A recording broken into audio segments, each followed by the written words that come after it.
Should be working now.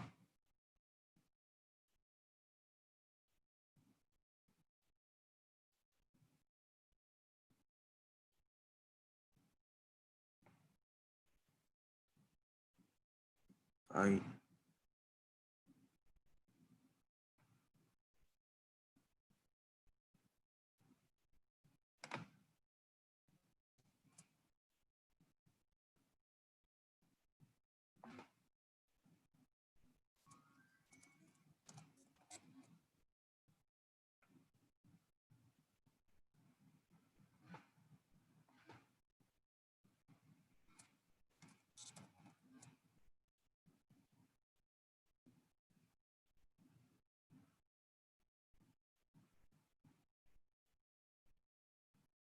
having some technical issues, y'all. Hold on.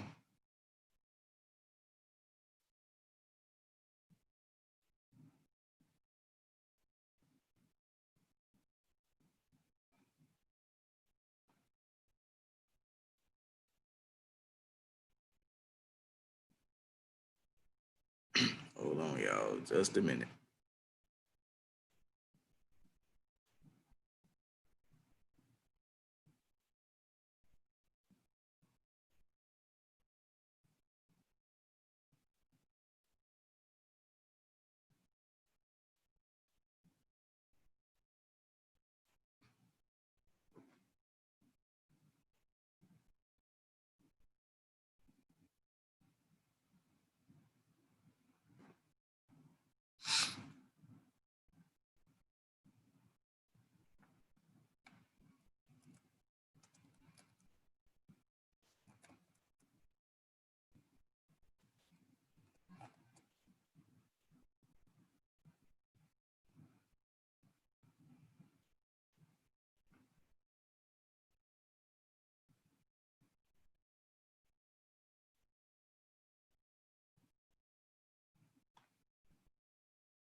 It's cool.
All right, y'all. We are waiting on the guys to join in.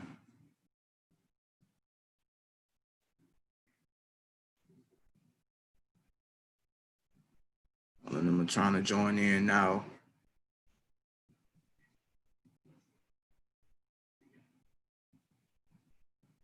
All right, we got one person in. Now we just waiting on Burger.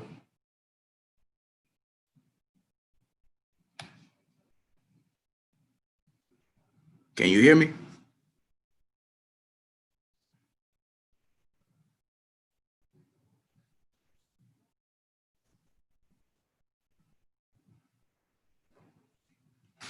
Yo, can you hear me?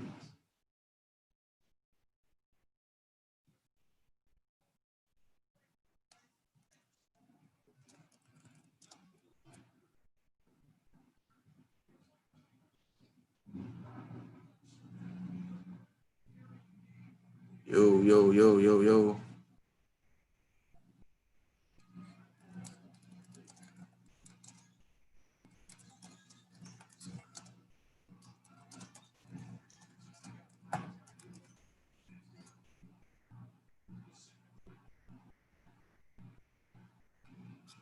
All right, here we go. All right, here we go. Can you hear me? Yeah, I can hear you now. All right, y'all. My bad. So we here waiting on Burger. Burger having some. Yeah, he had just texted me too. He was like, man, he been trying. I was like, I was too. I wasn't even trying to go on my phone. I was trying to go on my district computer, but it is what it is. What up with it, bro? How you doing, man? I'm good, man. How you doing? I'm good, bro. Man, so introduce yourself to the people, man. I'm Terrance Brock. I'm a band director at Carter High School. I went to Texas Southern University. Okay. Man, what did you play Texas Southern? Shout out Texas Southern, by the way. I played B-Tone. Okay. I'm sorry. Euphonium. I was a euphonium player. Let me say that. Yeah, because you know they changed the name of it now. You know. Well, no, you know, some folks will feel like because you said B-Tone that he's not a real. No, it's supposed to be euphonium. You know how people be. Right. All right, man. So, what was some of the best advice that you ever received while being in the band? What, talking about being the band at Texas Southern? Yeah. A lot of it I really can't say on the air. But man, it's so much. I can't say the best because all of it was. The majority of it was really good though. Prof Lee, the general, man, say what? Prof Lee will tell you some stuff that it really won't hit you until really later on. So it's a lot of stuff that I'm really finding out now that you know that it was really more golden than what it was when I first heard it. One thing was the main thing about Prof Lee and Prof Gibson, that was an assistant band director when I was there. Shout outs to Prof Gib. Was to really never quit, man. Like make it happen, like not having excuses. Like you make stuff happen. Burger just texted me. He said he's getting very aggravated. Burger, hold on, bro. Hold on, man. I'm trying, bro. Man, get my boy on there, man. But never quit, and man, it's so much, man. I can go on for hours on that. It's so much different stuff. And about handling business in a certain way. Prof Lee stressed that. Like that was one thing that he stressed a lot of stuff, but really understanding more than just the music aspect of it. Because if you don't handle business, then you really won't be able to get to the music, or you won't be able to display your music like you want to. But man, it's a lot of stuff, man. A lot of stuff I can't really say on camera, but it's real. I'm gonna say how they said it because they was on, they was in their mode. Prof Butler. I think the best thing I probably ever heard from Prof Butler was like, I had to be better than him. Prof Butler, he's the founder of the Ocean. Benjamin Butler, he founded the Ocean, 1969. Shout out to the greatest, Mr. Butler, Prof Butler. But he was like, I had to be better than him. And I told him that I didn't think that he knew who he was. But that's not an easy, thought to try to, accomplish. But I'm trying my best to, step by step, day by day. Hey man, that's all we can do is try, man. Yeah. Man, so when did you fall in love with band?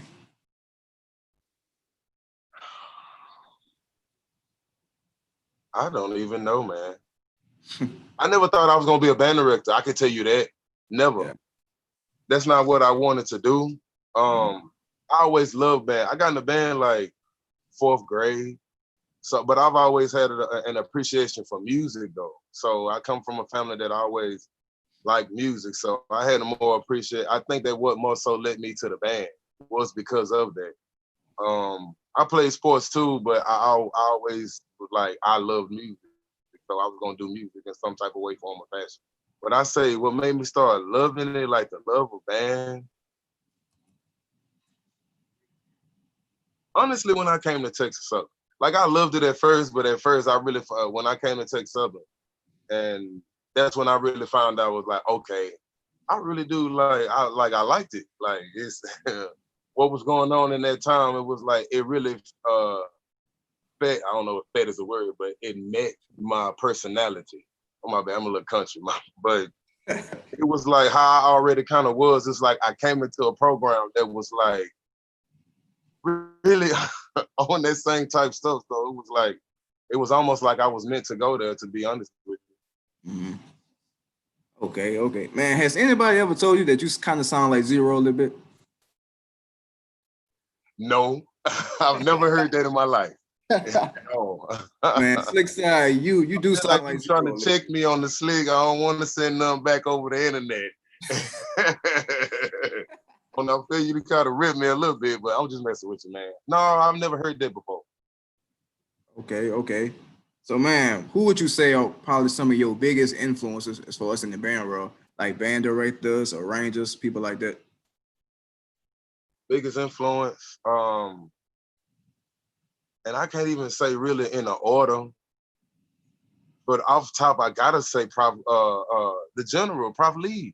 I do so much stuff that Prof Lee did is pitiful. It shocks me.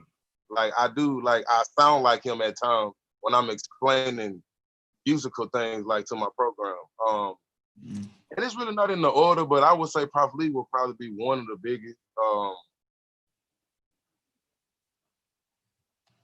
My band director, when I first with high school, I'm originally from the Boo, but I moved to Dallas when I was in junior high. So when I came to Dallas, I had a band director named Michael Hendricks. Man, uh, he works at Grambling. I want to say he's one of the assistant band directors at Grambling. He taught me a lot. He was really on the like really about what you really could really do with it. And not only that, but Mr. Hendricks didn't play in the game. Zero. So he really was on the like, this is what it's gonna be. Prof Gibson, of course, Prof Gibson. He was a fool in my era of Texas Southern, so we learned a lot. Not only just me, but a lot of folks that came during that era. We learned a lot from Prof. Prof really a fool. He really fooled for real. As I like to tell certain folks, like Prof Lee and Prof Gibson really taught us, like people like me, Mark Martin, uh, Alex Boucher, what's that, Gerald Bryan. I can name even a few more, but they really taught us how to build the machine. Like a lot of people don't know how to build the machine. As a machine, as in like how to really build a program to make sure that your band is doing what you need them to do. They really taught us how to build the machine, man. Like some people know how to keep the machine running. Right. But it's something totally different in building the machine. And they really taught us how to. I'm just using that as an aspect of. They taught us how to really build the machine to have a very good program, regardless of what you was trying to do and how to get on a certain level. I also look up to them as, for arranging as well. Cornell Knighton. I remember when I first met him. I first met him by that time I had moved to Dallas, so I was doing what's that honor band, and he used to host, like he used to be like the person that one of the folks that used to have the clinician us, or conductor.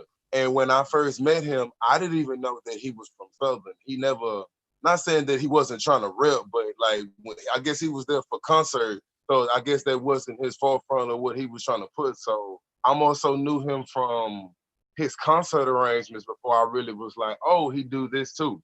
So I can say Cornell Knighton for sure.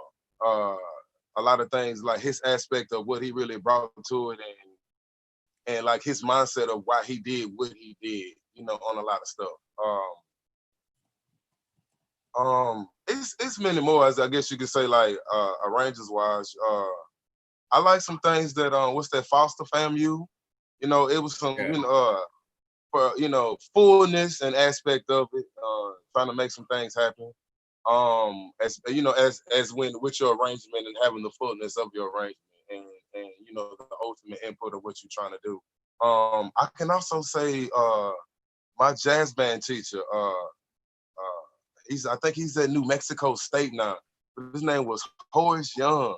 Man, that man now, he really made me understand about how you can really make chords sound and not really use like every part of the chord, but yet it can still be full. Like that, he helped me on a lot of stuff, especially when building a program. If you have a small program and trying to still get the influence of those colors of chords, he really taught me that. So gotta shout out Prof. Horace, man. Young, he's been a jazz teacher at Texas Southern. He's also Oceanite too. He marched in the ocean too. A fool. He done toured across the world. That man a fool. You're a real fool. Okay. So, man, what made you even want to become a band director? I ran from it. I ain't gonna even lie to you. I didn't want to be a band director, man. I didn't at that point in time. I just thought that I wanted to be something better. I don't want to say I discredit being a band director. It was just that the type of mentality and how I am and how strong I am. I want to be a lawyer. Like I felt like that's what I was supposed to be, or just doing something or something political. I didn't think I wanted to be a band director. I really want to say I really decided to really be a band director. I'm gonna say really around like 07. And that was like my third year at Texas Southern. And so I ended up switching my major because I just realized my grandmother always used to tell me, like, if you're gonna do something that you love, because it'll never be a job. So even if you upset with it or you mad about what's going on, but if you love what you do, you always want to get up and go do it. And when I just got to a point that, about different things that I was not only doing in my section, and what I was doing with the band, I just really, really saying that I knew how to get people to understand a lot of stuff. Like that always you say, like Brock can teach, like Brock can teach you anything, or I can explain anything to you, as long as you got some sense to understand. Now I can say that, right. But I just went to it from there, and then so that was like changing my major from I was a business administration because I wanted to have my own business and stuff like that too. So, and I'm just changing it up, and didn't know how long that the music program was. I probably should have did a little bit more research on that, but I'm glad I made the decision that I made though. At the end of the day, very glad. I would have still been successful at whatever I was gonna do because I just have that type of spirit. Whatever I'm gonna do, I'm gonna be successful. But I think I will be. I know that I'm more happy in doing what I'm doing now. Way more happy. Okay.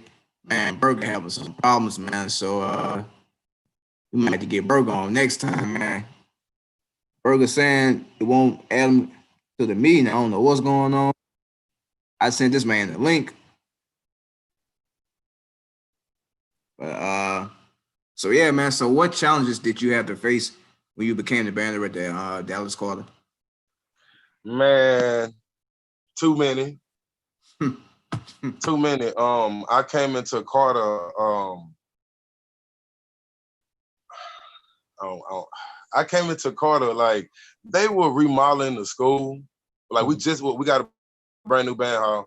Okay. Shout out to in the car band director. I seen he just got a brand new band hall too as well. He going We just crazy. got a brand new we just got a brand new band hall. So I was told, like, I came doing like the semester before I actually got offered the job.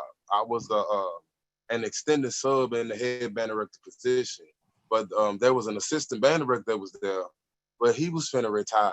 I ended up finding out that he was going to retire. So I kind of came into a situation not knowing because I really didn't think I was gonna stay at Carter. I thought I was gonna go somewhere else because I was getting offers from other schools in the district. So I ended up getting offered the position, and I was told that when I first got there, when I first got there, who is this? It's Burger. I think this Burger might be calling. I think this Burger right here. Yeah. What up with it, bro? What's up, fellas? What's up? What's up? Hey, Burger, what up, man? What up My with bad, it, man? bro. Yeah, we can hear you. Can you hear us, bro? I can hear y'all, but I can't see y'all. Hey, it's Yeah, all I see good, that bro. too. Yeah, you got a phone sign on there. Yeah, I was on my phone. Yeah, I don't know if we got to hit that little button that say like video on there. That's what I had to do when I first got on there. Yeah. It don't have no video. It just say it just like it. I used the link to call y'all, dude. Oh, okay. I see what you're saying. Hey, Burger, bro. What was it saying? With it, man? Why it won't let you join the link? Nah, it wasn't letting me join. No, it wasn't letting me join. Man, that's crazy, man. But Burger, man, introduce yourself to the people out here, man. Hello, what you saying, bro? Yeah, introduce yourself to the people out here. Oh, all right, man. Y'all know what it is. This your boy Burger, man. Shout out to the people. Shout out to the people that fuck with me. And shout out to the ones that don't. Straight up. Yeah, bro. Especially to the ones that don't. That was mostly for the ones who don't. Straight up. Hell yeah. Hey, Burger, man, what made you want to become like the elderman of the band world, man? What made you want to do that? Hey, bro, honestly, I didn't apply for the gig. Just kind of fell on me, dog. It's so many fake people in the band world, that when people run across real ones, kind of rare. So people, they just stick to me, dog, because I'm real.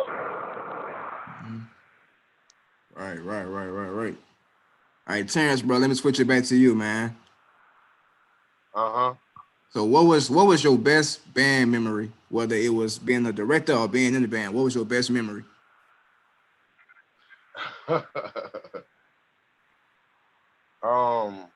Smashing on folks. That was the best Talk memory. about like what you did, Skyline, in your first year.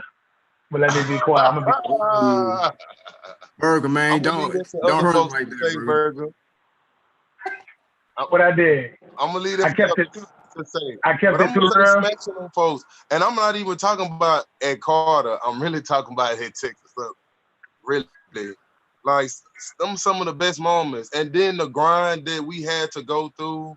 Like that's one thing I want to say. At Texas Southern, man, we was in every situation that a college band could really go through. Like a lot of the big folks don't really go through a lot of situations that we went through at Texas Southern. I was in a big band at Texas Southern. I was in a medium-sized band at Texas Southern. I was in a small band, and we won on all levels. So it's like we really taught how to make it happen on whatever level that you're on. And a lot of schools only have, and I'm not knocking nobody for having a big band. Get your big band, but I'm just saying that we just went through so much different stuff that we had to still grind. So we couldn't hide behind a lot of stuff that I feel like a lot of other schools probably did. I mean, some more than others, but we just have to learn. Like, I know what a small band got to do to get the dub. I know what a medium-sized band got to do to get the dub. I know what a large band got to not do to get the dub. And a lot of people don't know those phases. So, Texas Southern trained me to really be heroes' tales, bro. Like for real, for real.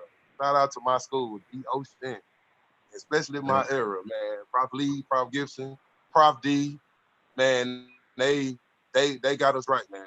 Real talk. All right. Burga, man, what was your best band memory? Oh man, my band memories is, man, it's a lot. Like, I'm from New Orleans, and I don't mean that like, no, it's like it's so many memories, dog. Just growing up in New Orleans, and most of my band memories was watching the guys before me, like the elders before me, kind of watching the way they do band and the way they done band, and and seeing a difference in today and the way stuff was done back then. Like, man, so I'm just happy that I got to see those guys, because a lot of people don't really get to see elders before them put in a lot of work and lay the foundation that we still have and leaning on for the day. So it's just cool, man. I got a lot of them, but I just want to give all the credit to the ones before me. Everybody before me, man. Them guys, the man. That's who laid the foundation, bro. All right, man. Oh, Question for both of y'all, man. What are y'all looking for in a band student? So much. Man, yeah. It's so much. I mean, but honestly, dedication. Dedicated. Like, if you dedicated, like you willing to do something, dedication. I'll say that. I mean, it's other stuff too, but I would say dedication, because you got to be dedicated to be good. Okay. If you dedicated, it adds a lot of other stuff.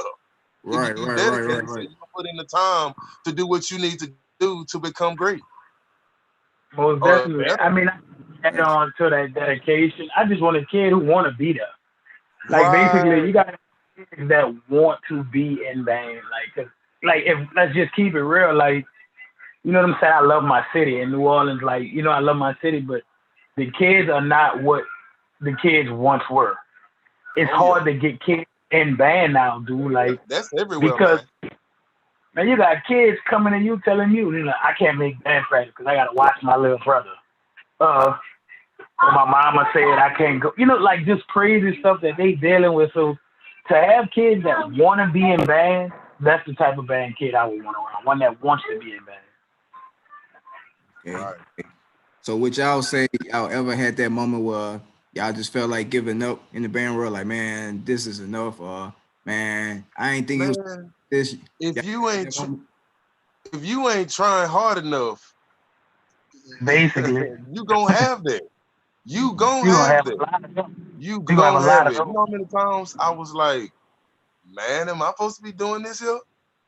But that what my band directors instilled in me were like, I've never been a quitter.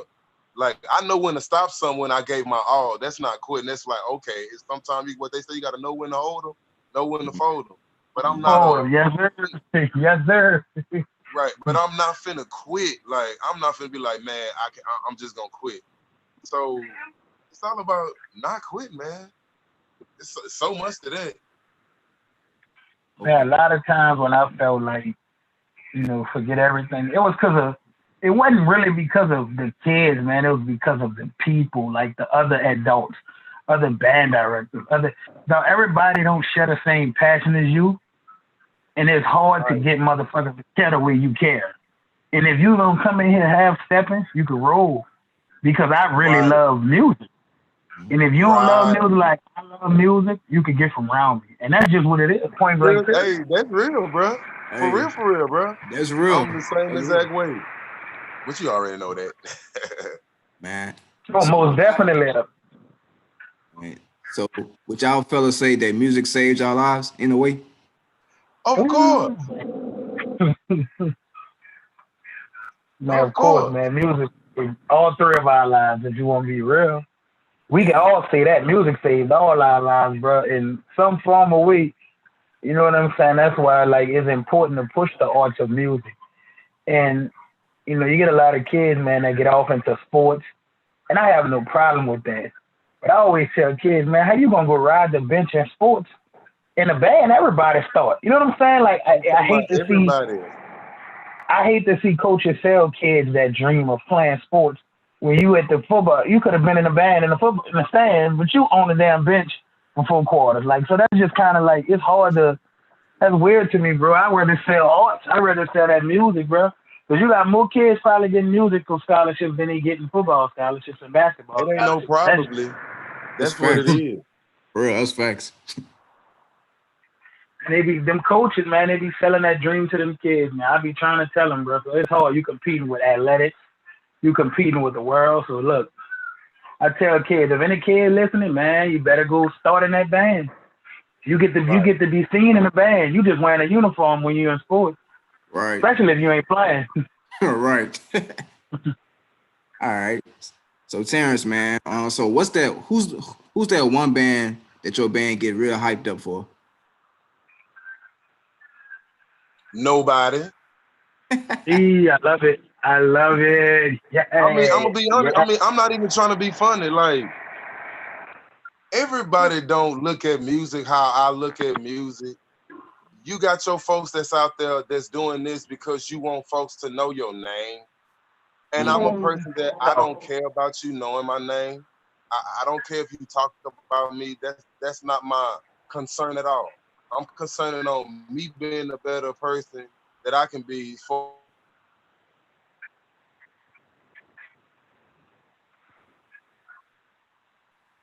a program better. I'm trying to be.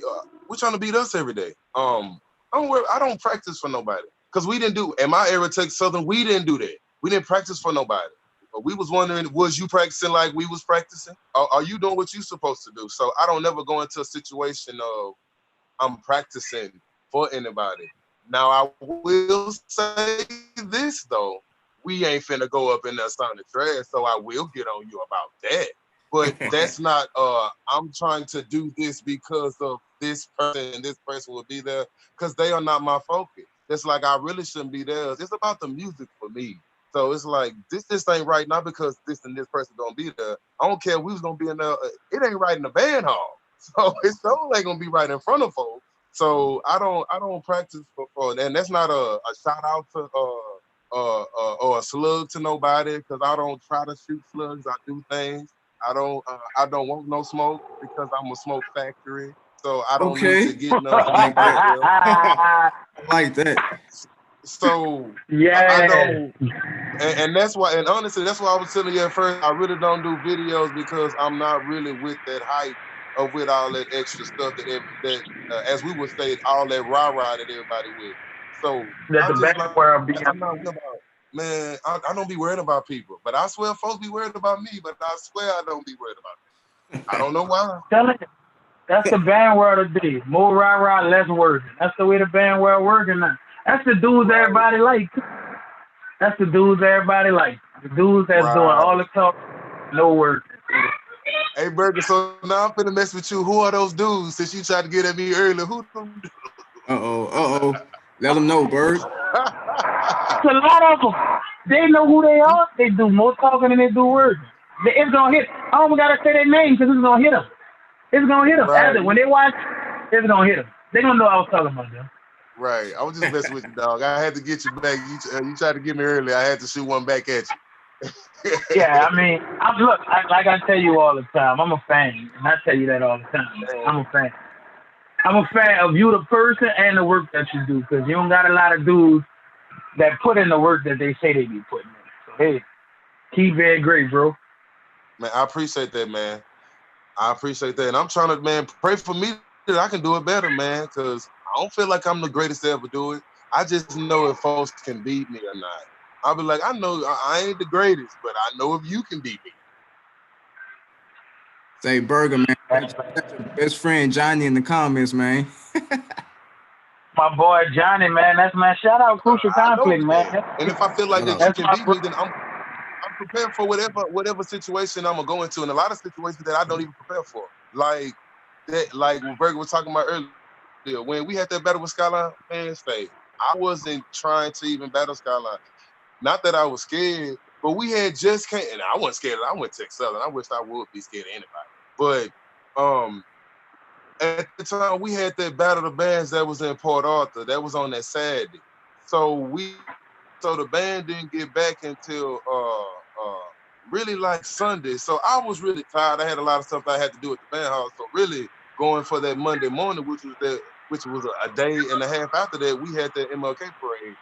I was really trying to get man, bro. I was tired. I was like, let's get through the parade. It ain't too long. Right. I'm ready to go. Like, right. I don't feel like I'm as much as a bandhead as I used to be. Maybe because the game has changed so much that a lot of folks be like, it'll make you kind of not want to be as a big of a bandhead as you used to. But I just be like, I don't have no point to prove. It's the game. I don't be having no point to prove. Right. I mean, I love band. I don't think I'm a bandhead like I used to be. I love band, but I'm not. Maybe I should say I'm not today's version of what a bandhead is. I'm not there. Because it be times I don't want to hear no music. I want. That's it. You know, I'm around this so much. I love it, but you know. Okay. So Burga, man, what would you say is the biggest difference between pre-Katrina bands and post-Katrina bands? Oh man. Man, why you hit me with that question? You don't even know that. Why you say, bro? Why he didn't hit me with this question like this, bro? But I think he didn't hit me with a hole right upside the head earlier. You wrong for this one, but hey, bro, the world. To me, honestly, I know I'm gonna piss some old heads off with this one. I do feel like the kids of today are ahead of where they were. Not saying musically, I'm just saying technology-wise, horn. Like a lot of cats back in the day, man, they were playing on generational horns. Their daddy might have played on them horns. You know, today the kids got better instruments. They got better band rooms. Everything just set up better for the kids today to succeed, man. So, but as far as the style and being New Orleans, that don't never change. But I'm rolling with these new cats, man. Cut that light on for me, Blinky. Okay. I'm rocking with these new cats today. So for any of my old school cats in the comments that get mad at me, I only speak my truth. I can't speak nobody else's truth. Okay. So Burga, man. What up, Burga? Do what it do. Would you say any out-of-state band that came to the city that kind of had you like, okay, they kind of nice? Man, listen, the thing about me, I'm from New Orleans, and I think any band director that has ran across me can tell you, like, I get into gripes with people from my city because I'm willing to say when I think another band came down and kicked ass, you know what I'm saying? It's a lot of bands that I respect, man, but you got people like Brock. Man, look, I told Brock he could have came down this year. If I'm lying, tell me I'm lying. I talked to Brock earlier in the year, and I told him, you could have came down. You got people like Hunter's Lane, man. You got kids. You got Shaw. And you got the Craig Mines of the world. You got the Whitehavens. They got some bands that come down here, and they're not afraid of us no more. Like I say, back in the day, it was a fear factor with New Orleans bands. Not today, bro. These, you know what I'm saying? So I want to raise the bar for the kids in my city and the band directors in my city because people don't fear us no more. You know, coming to New Orleans used to be like, man, you got to work for that. We going to New Orleans. Mardi Gras, we about to put in that work. Now bands literally sit in their state and be like, oh man, we gonna take care of business when we go to New Orleans. That wasn't a thing, you know. Why would you cut the light off, dude? That wasn't a thing. Like, you know, band directors was really preparing to come down here. Not no more. It's like, you know what I'm saying? So I hope anybody that's from my city watching, that's a challenge, man. Let's step it up a level. Let's get it back to what band used to be, because there's a lot of good bands that come down here and want the smoke. All right. So Terrance, man, what would you say was your best arrangement that you wrote for your band so far? I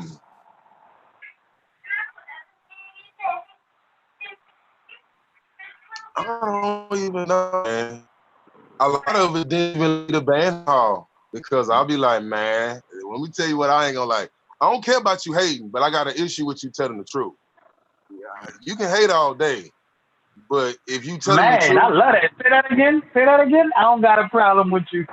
I say, I don't got a problem with you hating, but I got an issue with you telling the truth. So if we sound bad, we sound bad, and a lot of people take a lot of stuff to heart. I don't have no feelings. I be telling folks I ain't had feelings since I was 14. So it's a lot of stuff that other people be worried about that I don't be focused on that. Like I don't be caring. And not trying to say that's a negative saying I don't care, but I don't care to the level that it doesn't affect me. So man. I mean, I just gotta, so I would say, I ain't gonna lie to you. I would say 2 songs, but they never left the band hall because we had a battle of the bands that was supposed to be in May, but Katrina told us that we had to be on the inside. So I mean, what's that? Not Katrina, Corona told us Corona's up. Yeah. Yeah, Corona. So, but I would say I wrote this One Woman Man by David Hollister. And I know exactly. Name It, Claim It by the Clark Sisters. Okay. Oh, that man write music over there, man. I told y'all, Brock underrated, bro. I be trying to tell him. But you know, I love it. Don't worry about me. Watch TV. Don't worry about what I got going. I love it though. Don't worry about me, because I ain't worrying about you. So I feel like I give to you what I want you to give to me. Don't worry about me, because I promise you I'm not worried about you. Straight, I'm good. I promise you. Yeah. Right. Big dog. All right, fellas, man. So what advice would y'all give these up and coming band directors? Ooh. You got Can it, I go first? first? Go first. Ooh, man, listen. Run band the way you want to run band. Do not, you don't have no friends in this game. You may have a few dudes that you cool. I'm being so real. You don't got no friends in the band world. Especially if they do the same thing you do. Think about it. If I'm a band director and you a band director, we do this. We in competition 24/7, no matter how you look at it. No matter how you look at it. Every time I'm somewhere with a band and you somewhere with a band, you are the competition. You are the enemy. And we could be the best of friends. I be telling people that. Right. Friends in this band world, boy, you better get it. It's really dog and dog world. Get it how you live. And run band the way you see fit. Don't run band the way you see the other man on the street running band, because that ain't gonna work for you. Do what works for you. Right. Or you ain't gonna let get ate up in this world. I'm telling you. All right. You said the up and coming bander. What was the question again? Yeah, what's some advice you would give up and coming band directors? Well, if they haven't graduated, to really get to the music, man. Get to the music. Like, it's stuff that a lot of people put on pedestals that's really not important, because I can go more in depth, but I got enough enemies and I'm not trying to create no more. But focus on and folks, I'm gonna tell you, and Burga tell you, folks get mad at me and Burga because we tell the truth. Man, I promise you, we tell our truth, man. The whole truth, nothing but the truth will help you. I don't even tell you I'm not even telling you my side, because a lot of time I be saying stuff that's the truth, and I be like, man, I really don't like that, but it's the truth though, so I gotta tell it regardless. Yeah. So man, what the old folks say, Brock, the true hurt, right? True hurt. What the old folks say, the true hurt. I love the truth. I crave for it. Give it to me. Tell me the truth. I don't want to hear all that old fake ass. A lot of people can't handle that truth. I would say focus on the music. Really know to get, man, this might be a long one, my bad. Get into your, pay attention. Some people call it theory classes. Some people call it what they call the harmony. Whatever you call it at your school. It's like 1, 2, 3, and 4 of it. You need to be focused on that. Because when I don't even really watch a lot of these band battles that really going on. I really don't. I'm also get people ask me, do I watch? And I'm like, okay, I'll watch a little bit of it, but on a musical level, it doesn't give it to me, because I understand what it's for. So I guess I'm like, I can't expect some musical stuff out of something that folks, that's not what they're going for. So I can't, you feel me? So I can't, that's not what they're going for. That's not what this avenue is for. I would just say that boys need to know voice leading rules. Like, know music, man. Like, that alone will make you better than somebody who probably better than you in arranging because they don't even know the basics of music. Like, man, I done talk to a lot of up and coming folks, bro, and that's why folks be in their feelings. But I tell them the truth. Like, I just ask them basic music questions, like, what's the difference between a perfect authentic cadence and an authentic cadence? Like, what's the difference? What's a flago cadence? What's a deceptive? Because if you finna graduate, you gotta take that test, man, and you gotta pass that test. If not, then you gonna be a person who trying to have band, and you ain't gonna even get paid like a band director's supposed to really get paid. So focus on the stuff that's gonna get you because yeah, I love you, but I promise you, I do love the money more. But yeah, I don't do it for the money, but I know that I wouldn't do it for lesser money than I'm getting. I do know that. But like it's more than just this is something that you make in your livelihood. So put in the work on all aspects of it. Learn how to go teach somebody. Go stop writing these fantastic voyage, almost cuss type arrangements, and you can't teach that. And you know, in the folks I know that folks they probably got some. Well, they sound good. I put it like this because a lot of people stuff I need to see what it looks. A lot of people rhythms is a such thing as note dictation rules too. But see, don't nobody want to talk about that on the videos though. That's too real. And when you talk about stuff like that, then now you're putting down what they do. No, I'm just asking questions because this is the type of stuff that's gonna be on the test. Like, you gotta know these things. And like, man, Prof Gibson and Prof Lee, you know how many arrangements that I could have had. Not only me, Mark Martin, other people at Tech Southern that we could have got played 5, all the way 5. But rhythms wasn't right, man. Prof Lee and them like, don't worry about it. It's over. like small stuff. Or this is Prof Gibson thing. Prof Gibson see a rhythm, he'll say, clap, count, and tap your foot that rhythm. And if you can't clap, count, and tap and count that rhythm, and he gonna be like, man, say them folks used to destroy us, bro. Like how folks be getting on because folks be being real with them. No, Prof Lee and Prof Gibson used to sit there and tell you that is trash. You can't even count that out yourself. So why you want me to put that in front of my band? And you can't even clap and count it. Like you don't even know where your beats lie. It's so much stuff that I feel like they need to be focused on. Go out there, go teach somebody who don't know nothing. It's easy to teach I almost said something. It's easy to teach someone who is not that good in college because they have an understanding of certain levels of music.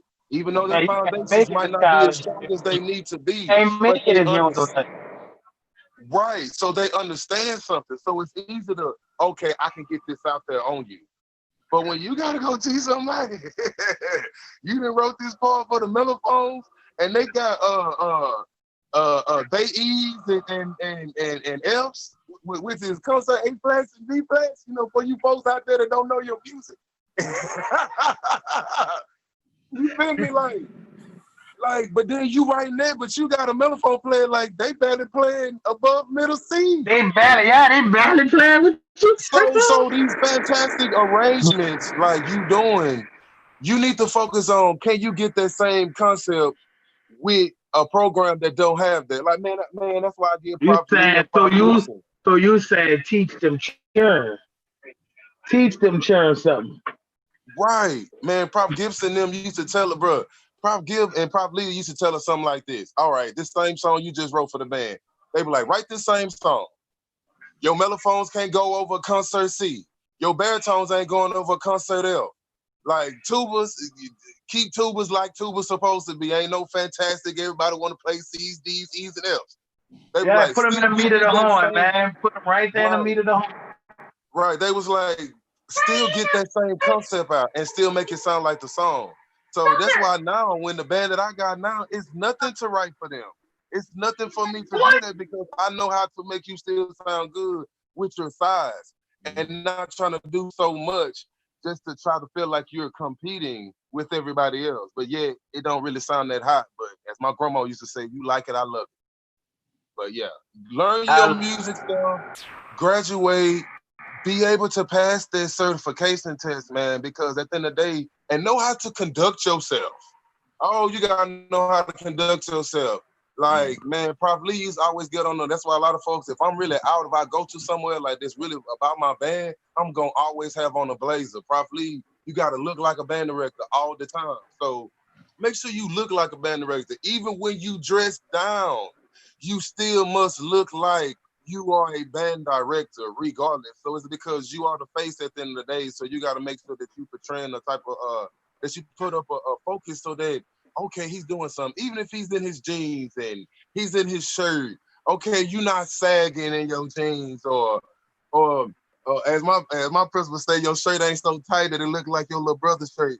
Like you, it's just certain, it's just certain levels of professionalism, even when you dressing down. Professionalism, yeah. You're a professional. At the end of the day, anytime you out somewhere with that band, you gotta be professional at all times. Because you're responsible for people's kids, man. And people don't really realize that. And I'm happy nothing never happened to where, that shit have to come to pass, man. Like, you're a band director, but you're responsible for however many kids you got holding a horn. And if something happened, it's coming back on you.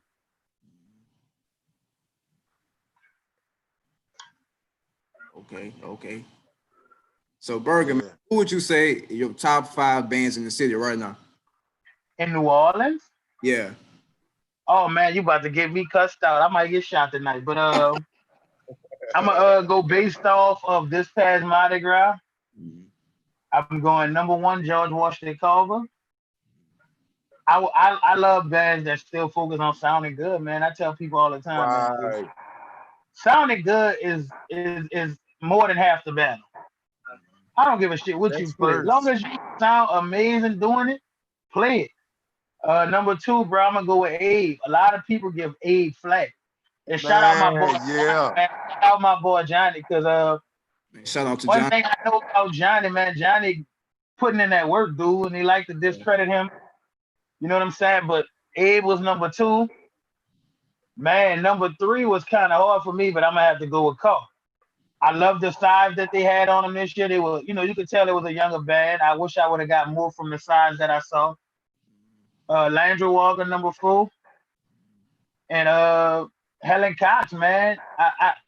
I'd be remiss if I don't put Helen Cox in my top 5. For y'all that are not familiar with bands in New Orleans, band director Lonzy Jackson, man, been a band director for a long time. Oh yeah, Lonzy, yeah. Shout out to Lonzy. I ain't never heard one of his bands sound like shit. Ever, never. Right. Never heard one of his bands. He was my Crab Brother band director. Yeah, man, Lonzy the truth, man. Lonzy been putting in work for a long time. He really is. Lonzy the truth, bro. I know y'all gonna be mad at me when y'all get this top 5. They gonna be mad at me. They gonna be inboxing me, cursing me out. But guess what? Hey, they gonna be like, bro, why you out there saying all that, bro? You know you lied. Yeah, they know I don't care, dog. They know I'm gonna be me and I'm gonna say what it is.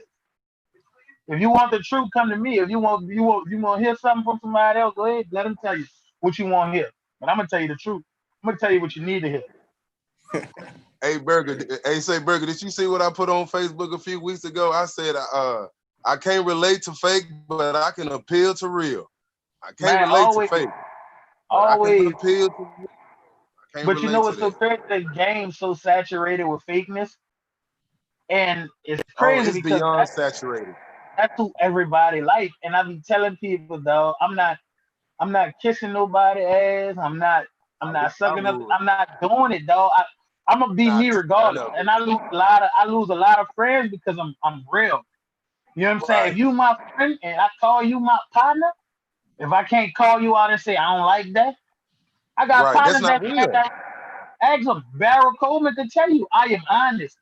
You ask me something about your band, man, I'm gonna tell you. Because if I'm your partner, I can never have you out there head first. Knowing that your band out there first, I'm gonna let you know. Say, brother, look, you need to do this, do that. Right. It's all on how you take it. Trash. You get that shit together. Straight up. Now I probably ain't gonna do you that in public like I might do some other niggas I don't fuck with. Right. But if you my partner, I'm gonna let you know straight up what's real. You can't even get in my circle if you can't tell me something. Exactly. If you A can't lot tell of me, people, if you can't tell me the truth, man, you'll be an associate forever, you or crippling me, you'll be man. somebody that know me. And Oh, I this know is what I had to find out. Mark Martin, and that's one of my. He's not a friend. That's a brother. Mark Martin. That's out there at man. I what's love that? Mark, man. Omar United. That is I Shout out to love like Mark. Mark. that right there. Shout out Man, Mark. say, I'd be remiss if I don't can't shout be Mark in my out, man. Mark has to. I won't say he has to. He tries to get me to in a better situation in my mind because folks know me, and that's what I'm honestly, Burger, tell you this is real reserved for me. It's Yeah, real look, see, reserved. bro. I gotta calm my boy down, bro. He be ready to. Yeah, my boy. Y'all I be leave my ready to boy get alone, bro. Leave my boy right. alone. Bro. I ain't Because I got. don't like fake and fraud stuff. I don't like stuff that it be on some. That's why I don't fool with too many. So I'll be like, well, that's y'all. That's what y'all got going. Don't ask me because I'm going to tell you. But I have to now, Mark gets me to realize that a lot of folks, even though I don't care about what you think about me, a lot of people care about what I say. And I don't know why. I'm not even Ooh, they looking for do that. But yeah. because it affects them directly. You gotta understand, bro. When you say stuff, and I tell people all the time, and y'all heard the saying before, bro. If you throw a rock in a pack of dogs, the hit one gonna holler. I could put out you put out general statements, bro. You ain't trying to diss nobody. Everybody take it to heart. Oh, this nigga hating. Oh, yeah. Sometimes, bro, you gotta step back and say, is a nigga really hating or is they trying to put me on? A lot of these Right. dudes out here need to be getting put on instead of trying to be in the front of the camera all the time. And I get it. I tell people all the time, bro. People say, "Oh, I'm the same person when this camera off and when that motherfucker on." And if you Man, ever I met swear. me, you know this. You I know this. swear I So, am. so I tell people all the time, it's not no front with me. I don't act like this when the camera come on. If you ask me something Right. off camera, it's gonna get told to you the same way I'm gonna tell it to you when the camera on. Now it's all on Straight you like how that. you receive it. I don't really care. Cause I be telling dudes, I can fight.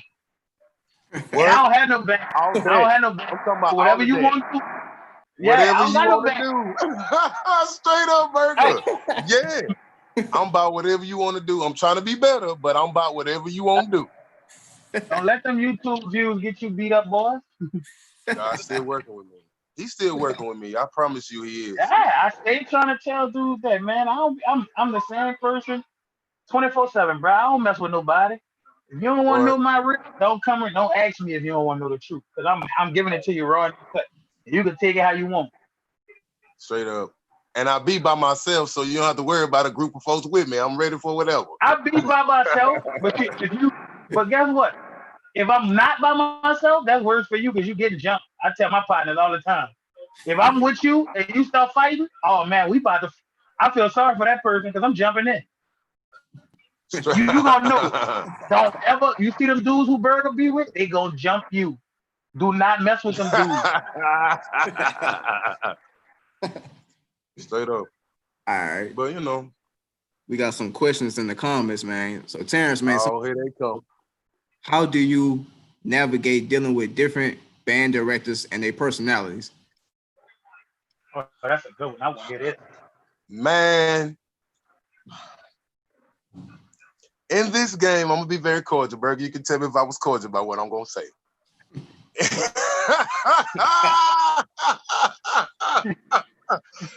In this, I don't even want to call it a game because I tell folks all the time, I'm a person that don't play the game. I scrimmage with you, but I don't play the game because the scrimmage don't go for the record.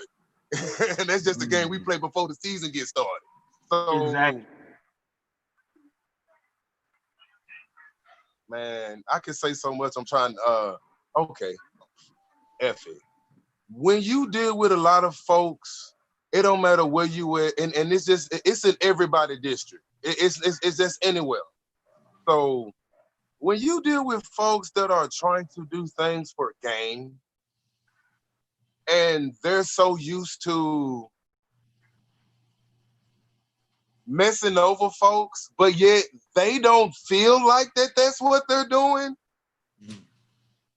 You have to, as my grandma used to say, you gotta feed folks a long handle spoon. Certain people I just don't deal with. I'm cordial towards.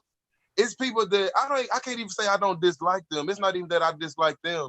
It's just like I don't like how you move. So therefore, since I don't like how you move, it's kind of far for me to continuously to be in your face. But if we have to do something for the betterment of the children, then I'll be cordial all day. You can be cordial, yeah. Not fake, but cordial. Cordial, okay, this is what we're trying to do. Let's do that. But at the end of the day, it's only about the job that we're doing. So you have to, and I'm learning this too, because I'll be wanting to tell you when you're doing some stuff that's wrong. I mean, you're not supposed to condone stuff. I would want somebody to tell me. I'm pretty sure if I was doing something wrong, Burger gonna be like, "Hey, bro, you tripping? You tripping, B? Right? B, you tripping? But when you do that to folks, you get ostracized. When you have morals in this game, when you have morals and being a band director, folks don't like you because you don't stand on the stuff that they stand on, because at the end of the day, they really ain't standing on nothing. So it's like you have to be very, like I am with this question, you have to be very cognitive of what you do. But at the end of the day, they are such things that people call gatekeeper. So therefore, they tell you that you might not want to get under this person's skin because you never not know who you will have to, who will you have to need to get to the next spot. And I understand that. That makes sense to me. If that's not nothing that I'll be like, okay, that's dumb and that's stupid. But morally, I have an issue with that. because God is my gatekeeper. And so it's kind of hard for me to sit here and to worry about somebody that's on this earth that's got flesh and blood like me. But yeah, I try my best not to make no more enemies. If I make an enemy because I am the way that I am, because I'm truthful, I'm getting better at telling you how truthful that I am. You ain't got no enemies, bro. I tell people all the time, it's just a bunch of niggas that don't like me. But they ain't gonna tell me. Oh, that's the thing. That's it right there. An enemy gonna let you know he an enemy. Right. An enemy let you know he an enemy. It just be a bunch of dudes that don't like you, and I be telling dudes, like, straight up, dude, I will beat you clean up. So don't get nothing twisted. Yeah, so you gotta just know how to. I guess you gotta know how to politic. I don't like playing the game. Some people call it playing the game. I just saying that I try my best not to make anything worse on me, but I got morals and I got standards. You gotta do a better job at politicking. Politicking don't make you a weak person. Sometimes you gotta politic to keep you from beating the nigga down. Right. I tell people all the time, sometimes it's okay to politic, because if I got a politic to keep me from really beating you down, dog, and I tell people all the time, I'm like the coolest person ever. So if you got me to a point to where I want to beat you up, dog, you really a low down person, dog. You really must have rubbed me the wrong way, dog, because there ain't too many people that I get on that level with. I try to be cool with everybody, dog. Like, until you show me something I don't like, the way I move away from a person, dog, it just takes one time. If I see you being phony with somebody that I know you supposed to be cool with, and you barely know me, what that mean? You don't care about me. If this how you feel about me every day. So yeah, nah, I'm good. I'm good on you. I gotta feed you with that long handle spoon. With that long, I'm talking about it's so long, it's like 4 states long. You feel me? Extend the spoon. Yeah. Yeah. All right. Oh, that was Mark Wayne that asked some questions, man. Oh, he got a question for you too, Burke. He said, man, why you don't never mention Beaumont United, man? Man, Mark do me this all the time. You know what's so crazy, bro? I've been watching Beaumont United for a long time, bro. I remember after Katrina, bro, I went to Kashmir, bro. People don't know this, bro. I marched in the band at Kashmir, bro, in Houston, Texas. I will never forget the first time I saw Beaumont band, bro. It was so crazy because being from New Orleans, you really don't think there's other good bands until you see there's other good bands. So, bro, like Beaumont, like always had a good program, bro. That's so crazy. And the philosophy that Mark used, brother, the philosophy that he used in life. That's how I know his band is one of the better bands. Because Oh you yeah, could tell by how people rock in everyday life, bro, what they doing with they band. If you're a shitty person in real life, you 9 times out of 10 your band shitty. this is true. And that's just what it is. And I rock with Mark, because you know why I like Mark, bro? You know how you meet people that just tell it how it is all the time, bro? Mhm. That's Mark, bro. And I could be around a person like that every day, bro. If you get mad at a person that tell you the real all the time, you a phony motherfucker. Excuse my language. You phony. Straight up. Yeah. You phony. Shout out to man, who was this? Shout out to Cinnamon Goddess. I don't know who that is, but shout out. So Burger, man, who would you say is your top 5 pre-Katrina bands? Since you did post-Katrina, who your top 5 pre-Katrina bands is? Why you keep Man. doing me this, dog? This man keep putting me. Say, bro, y'all don't know all day. Listen. All day I'm going back and forth with these old heads in this group because of questions like this. Now I know they really about to hate me now. My top 5 bands before Katrina as follows. Man, I know they're gonna hate me. I would be so wrong not to say St. Augustine, the most consistent band to come through our city, bro. Like St. Aug, bro. Like I can't make a pre-Katrina list and not see St. Aug. St. Augustine, you got Kennedy. I mean, I don't want to hurt nobody's feelings. I'm gonna have to go Sarah T. Reed, Miguel Bond band, man. That man is I say it all the time. And if you can match me, find me a better recruiter than Miguel Bond. That's Find me real. a better recruiter from high school That's on up to real. college. That's real. Find me a better recruiter.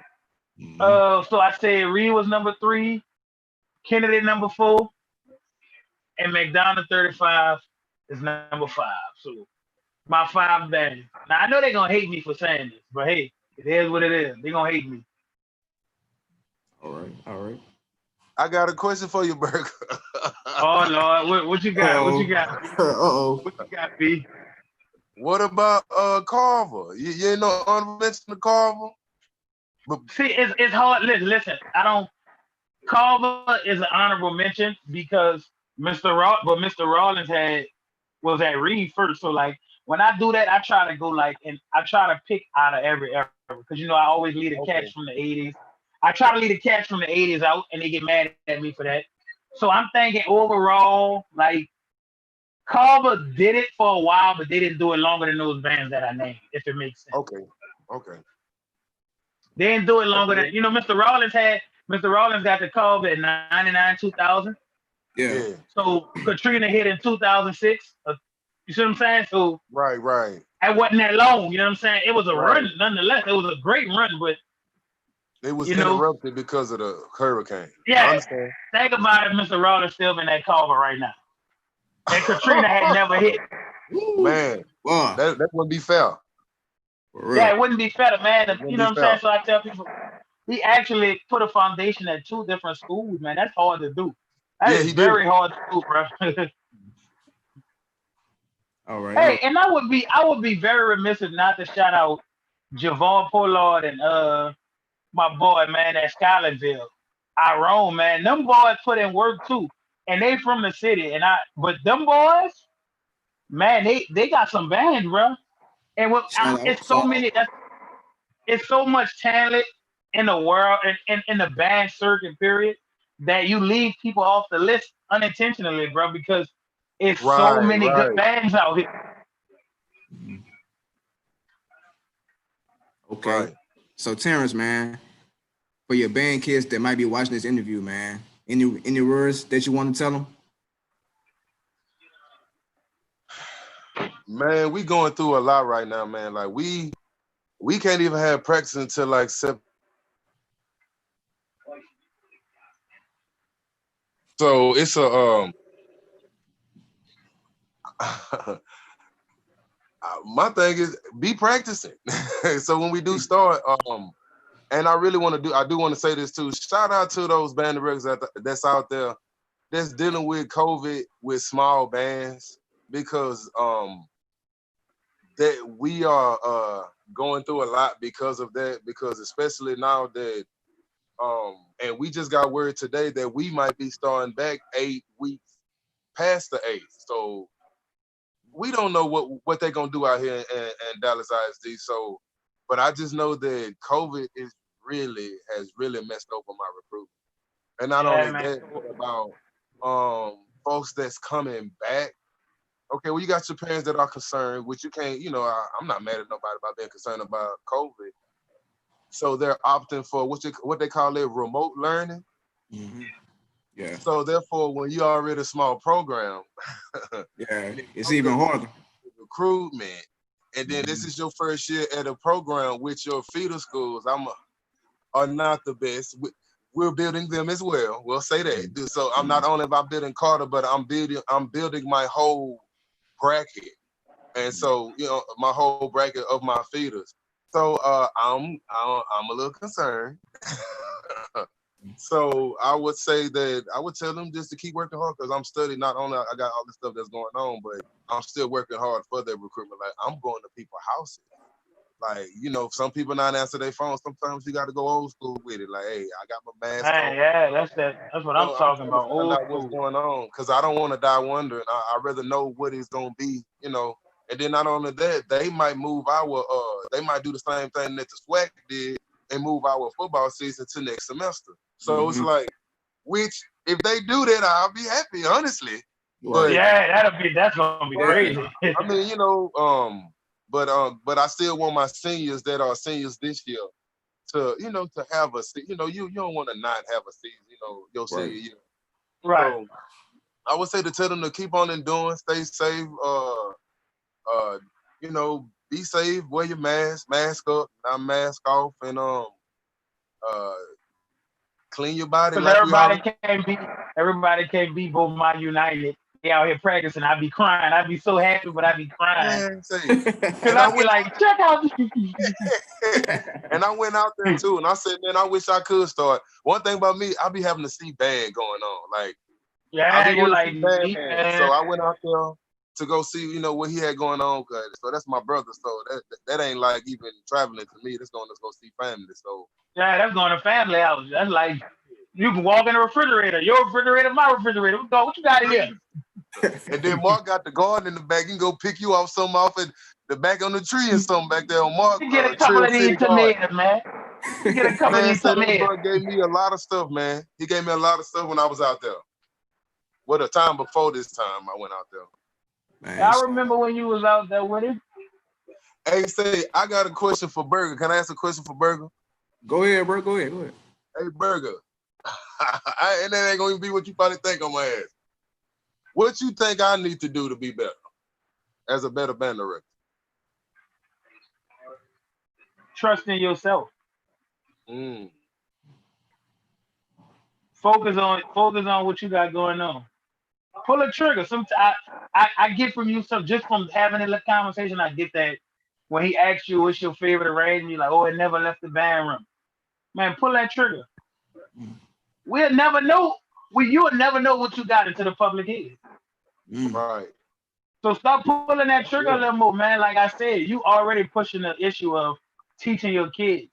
And I tell people all the time, and a lot of the old heads rag on the younger generation today for playing a lot of rap tunes. And the crazy part is, I don't disagree with them. So I say all the time, I do feel like band directors need to start pushing the ball, man. Play some other type of music. It's okay. Play other genres of music. Rap ain't the only genre out here. That's how bands like Hunter's Lane come down here. Man, that shit scared the hell out of me. I'm like, that's Ricky, man. Like, what's up, Ricky? Rick, what up, fool? Bro, who that Negro on that nag? Who's that nigga on that nag? That scared the hell out of me. Rick, what up, man? What up, man? Say that's real. I appreciate that, Burga. Hey, I appreciate that. That's real. That's real, bro. Stop pulling that trigger, man. All right. Oh, Burga. I got something going on here. Hold on, y'all. Hold on. All right. 1 second. We got a question for Burga, man. They say, what pre-Katrina band and what post-Katrina band would you like to see in the battle? I would love to see Carver of Mr. Rollins era versus Edna Carr of Chalupa era. Like I say this, and people get mad, but Edna Carr is the most entertaining band that I've ever seen come through New Orleans. Facts. And I'm not talking about nothing that they do through the horn. I'm just talking about the look, overall the showmanship, entertainment. overall Right, I understand entertainment. exactly what you mean. Edna Carr is the most entertaining band I ever seen come through my city. And I say this here on that note. Edna Carr is the most entertaining band since Chalupa got that post-Katrina. But pre-Katrina, the most entertaining band was Will with Carl with the 8-man fronts with the big hats doing in 02, 03. yeah, they did eight drum majors. But if you'd have had 8 drum majors, think about it. You got the K4, the K5 that Carl do, bro. Carl has, bro. I never saw Carl and then not be like, wow. Yeah, what I'm saying is, like when they like a lot of people like that, like y'all do post. You got to get at the Will pre-Katrina and get at the Chalupa post-Katrina because you know. Give me a chance too. But even though I wasn't about to say Carver, hey, even though I wasn't gonna say Carver because the 8 drum major thing was cool, but. When I say this, like I don't say this to be disrespectful. I felt like a lot of bands before Katrina were just trying to go. They didn't care about the gimmicks and the show. They just was trying to go. They wanted to battle. It was straight up, let's make it happen. Bands now are focusing more on the look, the style, the showmanship. And I'm cool with that. I have no problem with that. You can put Edna Carr in the room with any band. You've been to a lot of Wave Fest. You know what I'm talking about. Every Wave Fest Edna Carr 10, they're gonna stand out. Every single one of them. And they got a band. I would be crazy not to say this because now I'm thinking about Wave Fest. I don't know who's the band director at Memorial. I don't know where Memorial is. I think it's in Texas somewhere. Come on, Port Arthur. Yeah, Port Arthur. Port Arthur Memorial, bro. I have yet to see a high school out drill them yet. Oh yeah, them boys be drilling, man. That's the man, Mr. Frazier, Alex Frazier, man. Man, shout out to that man. Oh yeah, I saw this man band like some years ago, and my lip was on the ground. I was like, oh my god. You got to go back way back when Nate was at Washington Marion. Way back in time. Nate started it. Man, we gotta get a time machine. You talking about getting a time machine? No, what I'm saying is Nate was undefeated. Then Everson became undefeated. Then Cab became undefeated. Now it's Port Arthur that's undefeated in the like the Battle of the Band competition ranks. Like right now, ain't nobody messing with them people on the field. I'm real enough to say that. What I saw out them people at that Battle of the Band in Baton Rouge, and St. Aug is known for going on the field. Yeah, right. They made a St. Aug field show not look entertaining. Hey, what year was that you talking about? Man, what year was this Wave Fest? Y'all gotta know. Y'all BRP, man, y'all gotta know. Hold on. That's the year. The year Carl St. Aug, Dallas Carter, Scotlandville, and Memorial was there. It was them 5 bands. That was 2000. That one. So you talking about like the mid 2000, like 06, 07? No, it's after that. Maybe that 2013, 2014. I think it was 2013. 2013, 2014, yes. Dallas, that was my first time ever seeing Dallas Carter. That was my first time. I'm trying to think of that it's another dude that was over there. I think he the fine arts director too. I think he used to be head, but now he the fine arts director that's over there. What's his name? Trent Johnson? Yeah, Trent is a principal. Yeah. Oh, nah, that man right there. That's the truth. That man there. Yeah. So 2014. Somebody said 2014, Burger. Man, look, that was my first time seeing Memorial High School. Burger, you's a piece of shit. Uh-oh. Burger, man, you got that man started, bro. Who said that? Ricky, man. Ricky, he get that from Matt, man. Look, Matt always say, y'all gotta realize this, bro. Matt is an old head, bro. he played snare at Kennedy in the glory years. So no matter what you got I to talk realize about, this, Burger. I graduated the same year Matt graduated. but y'all be, bro, like nobody cares about what happened in 53 AD. We own another wave now. And we don't be trying to be disrespectful to y'all, because we respect what y'all did before us. But we don't. I'm from Baton Rouge though, Burger. You know, I can say that I'm from Baton Rouge. But Ricky, you've been around bands. You damn near grandfathered in New Orleans. Ricky, you've been around New Orleans bands your whole damn life. This dude probably know more about New Orleans band than I do. Hey, he probably do.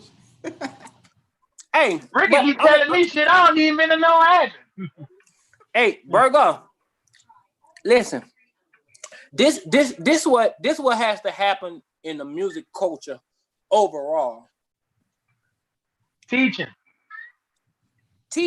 has to be done, and from the collegiate level all the way down to the high school level, middle school level, directors have to be accountable for bad sounding bands and no musicianship when they bring songs. Band directors need to stop rushing songs out the band room just to battle somebody and have a long playlist. But didn't I just hold on, Ricky? I just said this on Crucial Conflict last week, and everybody got mad at me. I literally just said this on Crucial Conflict last week about band directors. Everybody don't need finale, bro. Because it's so many dudes who using finale the wrong way and then putting this bullshit on paper and giving it to these kids. Don't talk about that. Bro, I got called. I got cussed out last week for this same exact thing. I believe finale is being abused. Finale need to call the police and report some of these dudes. Man, first of all, a lot of these people putting stuff in music they can't play. Ooh, that means right. A lot of people putting shit in music that they can't play, and they expecting these kids to play when they're not teaching these kids fundamentals. They just teaching the kids to go out there and blow. So they tell them, first trombone, 1, 3, 1. Dude, I'm telling you. Nigga, we play Burga High School this year. Here go the music. Read it. First 3 measures, 5, 6, 7. Tempo. Roll up. And then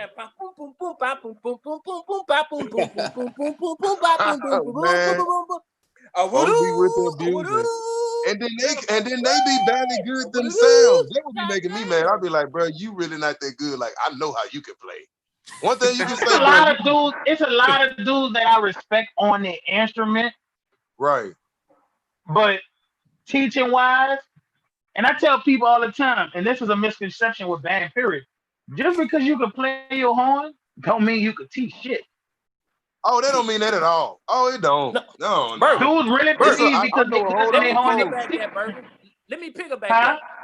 Let me piggyback what you just said. Just because you have a music degree don't mean you need to be at a high school. You need to be at the middle school teaching. Or a lot of dudes need to go.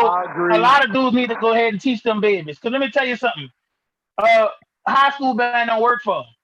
Let me tell you something. If I was in charge of it, bro, they'd hate me.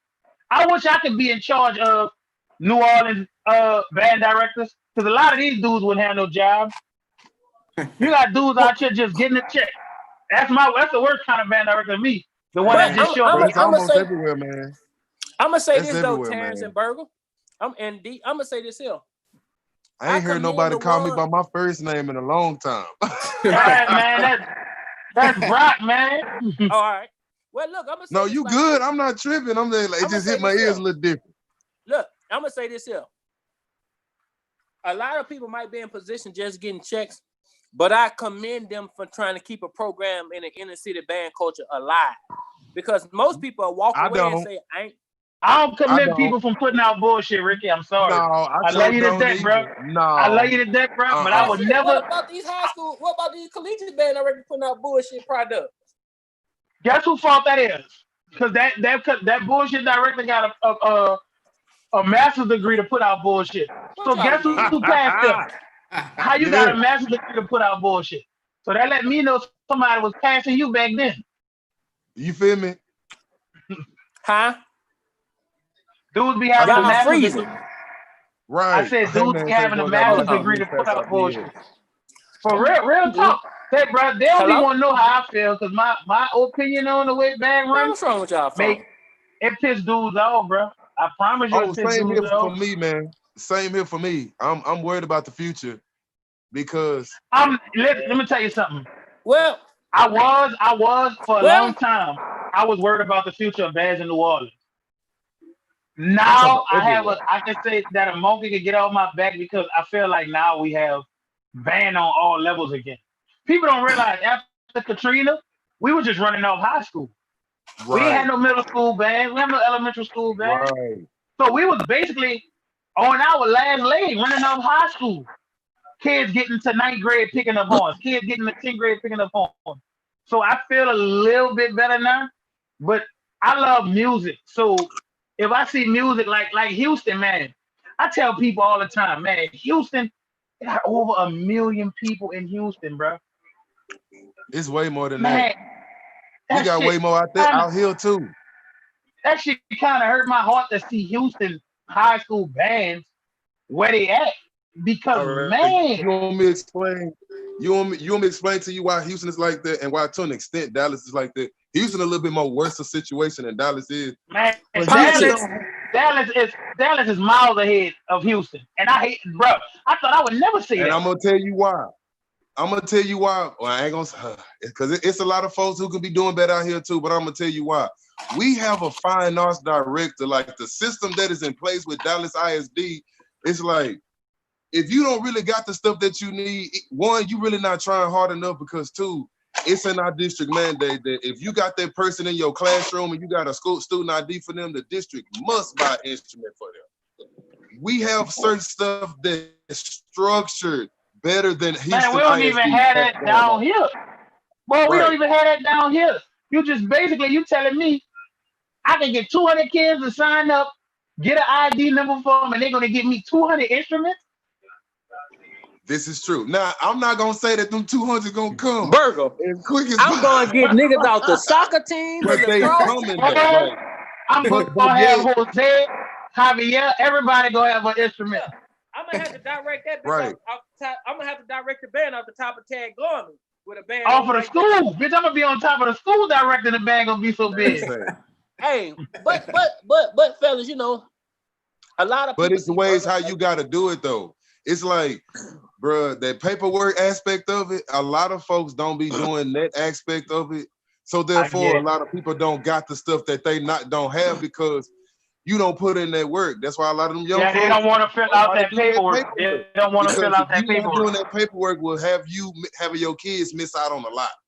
So Houston don't really have that. Not only that, Dallas and Houston are both having a middle school issue. It's just worse in Houston. Like they don't put, man, I got crab brothers that's down there that like they trying to make them go to heaven where they just, I'm talking about they so far in hell, it's pitiful. But it's Let me but yeah, ask you a question, B. uh-huh. And how does Skyline get a band so big when y'all struggling with middle school programs? That's crazy. No, Okay. seriously, I really want to know that because Skyline consistently has a big ass band. I because you hope got to this don't get realize, me in trouble. Now this you this know, probably be the one that might get me in trouble. Do you know Well, how I don't many? hey, want you to get in trouble. I don't No, want you I'm to get just in text, trouble. I'm not worried. I mean, inbox no, me, I'm and gonna I tell the said, truth. So tell the truth and shame the devil. Do you know how tell many me, I people said, go to Skyline? How many? You know how many? Huh? When I tell you, you ain't gonna believe me. How many? Skyline is what we call in Texas a 6 AA school. they got about Skyline got that at 3,500. least 4,700 people in their school, fam. Oh shit! That's That's a one. community college almost. I'm finna Boy, get this man deeper. Second thing, Skyline is the first magnet school that was ever in the nation. So they get to pull from all over the city. Bro, I got like, bro, it's like 2 buses that come to Carter that pick up kids to go to Skyline. 2 buses, full. I ain't talking about it's a little bit of folks on there. I'm talking about full buses. That's 2. 3, these people have 4 feeders. So even if they didn't have the pick over the whole city, they got 4 feeder schools. If That they shit got not even 4,700, fair. they band supposed to be way bigger than that. And the average B. school don't have that, man. Bro, Boy, Skyline don't band be have big. it. He has the. Listen. I'm not a hater of Skyline. I felt like his band was better a few years ago. I didn't particularly care for him this past what you call him. I they guess was he had a lot clean, but they of- wasn't aggressive. Yeah, they didn't have that. And what I was looking for, like I was looking for them to like wear Brock ass up. Like that's what I was looking for them to wear Brock ass up. I wasn't. But I'm gonna tell they you, didn't you do know that. why? Because I know how I train, man. Other people are the Persians. I'm over here training the 300. You know, it don't take many to sound like plenty. It depends on Man, how you what? train. Hey, I'm gonna say this If you're here. not training on the level that somebody's training on, and that's not even no slug to Skyline and nothing like that. That's for anybody. It all depends on how you train. If you might be allowing some things in your band hall that I ain't allowing. So therefore, I'm not finna be. When you're a small band, everybody got to do their work. Can't nobody hide. Bruh, When you got a big band, you you can saying hide. that? You can Bruh. hide, but I I can't have hide. been- That's why. So I would remember say, when Barrel ass was at West Jeff, bro. I will never forget. This man put about 25 kids out the band. And I oh said, yeah, man, I'll put you out. I will do I that. said, what's wrong with you, bro? You gonna have a small ass band? That's what I told me. I don't care about that. You Don't care gonna about do none what of that. I say do, Straight or you up, not gonna be in my band. or you ain't I gonna go be up out in there there. with 40 kids who gonna listen to me, I go out then there 100 with 40 who ain't kids. gonna do what they want to do. I was like, man, you crazy. Give me the What? 100 kids. Say I got that from Prop Lee. Hey, Prop I'ma Lee tell you don't something. care if you wrote the flight of the Bumblebee. If you ain't doing what he asked you to do, you will be gone. That man didn't care about none of that. I don't care. Hey. If you doing what I need you to do, then you good.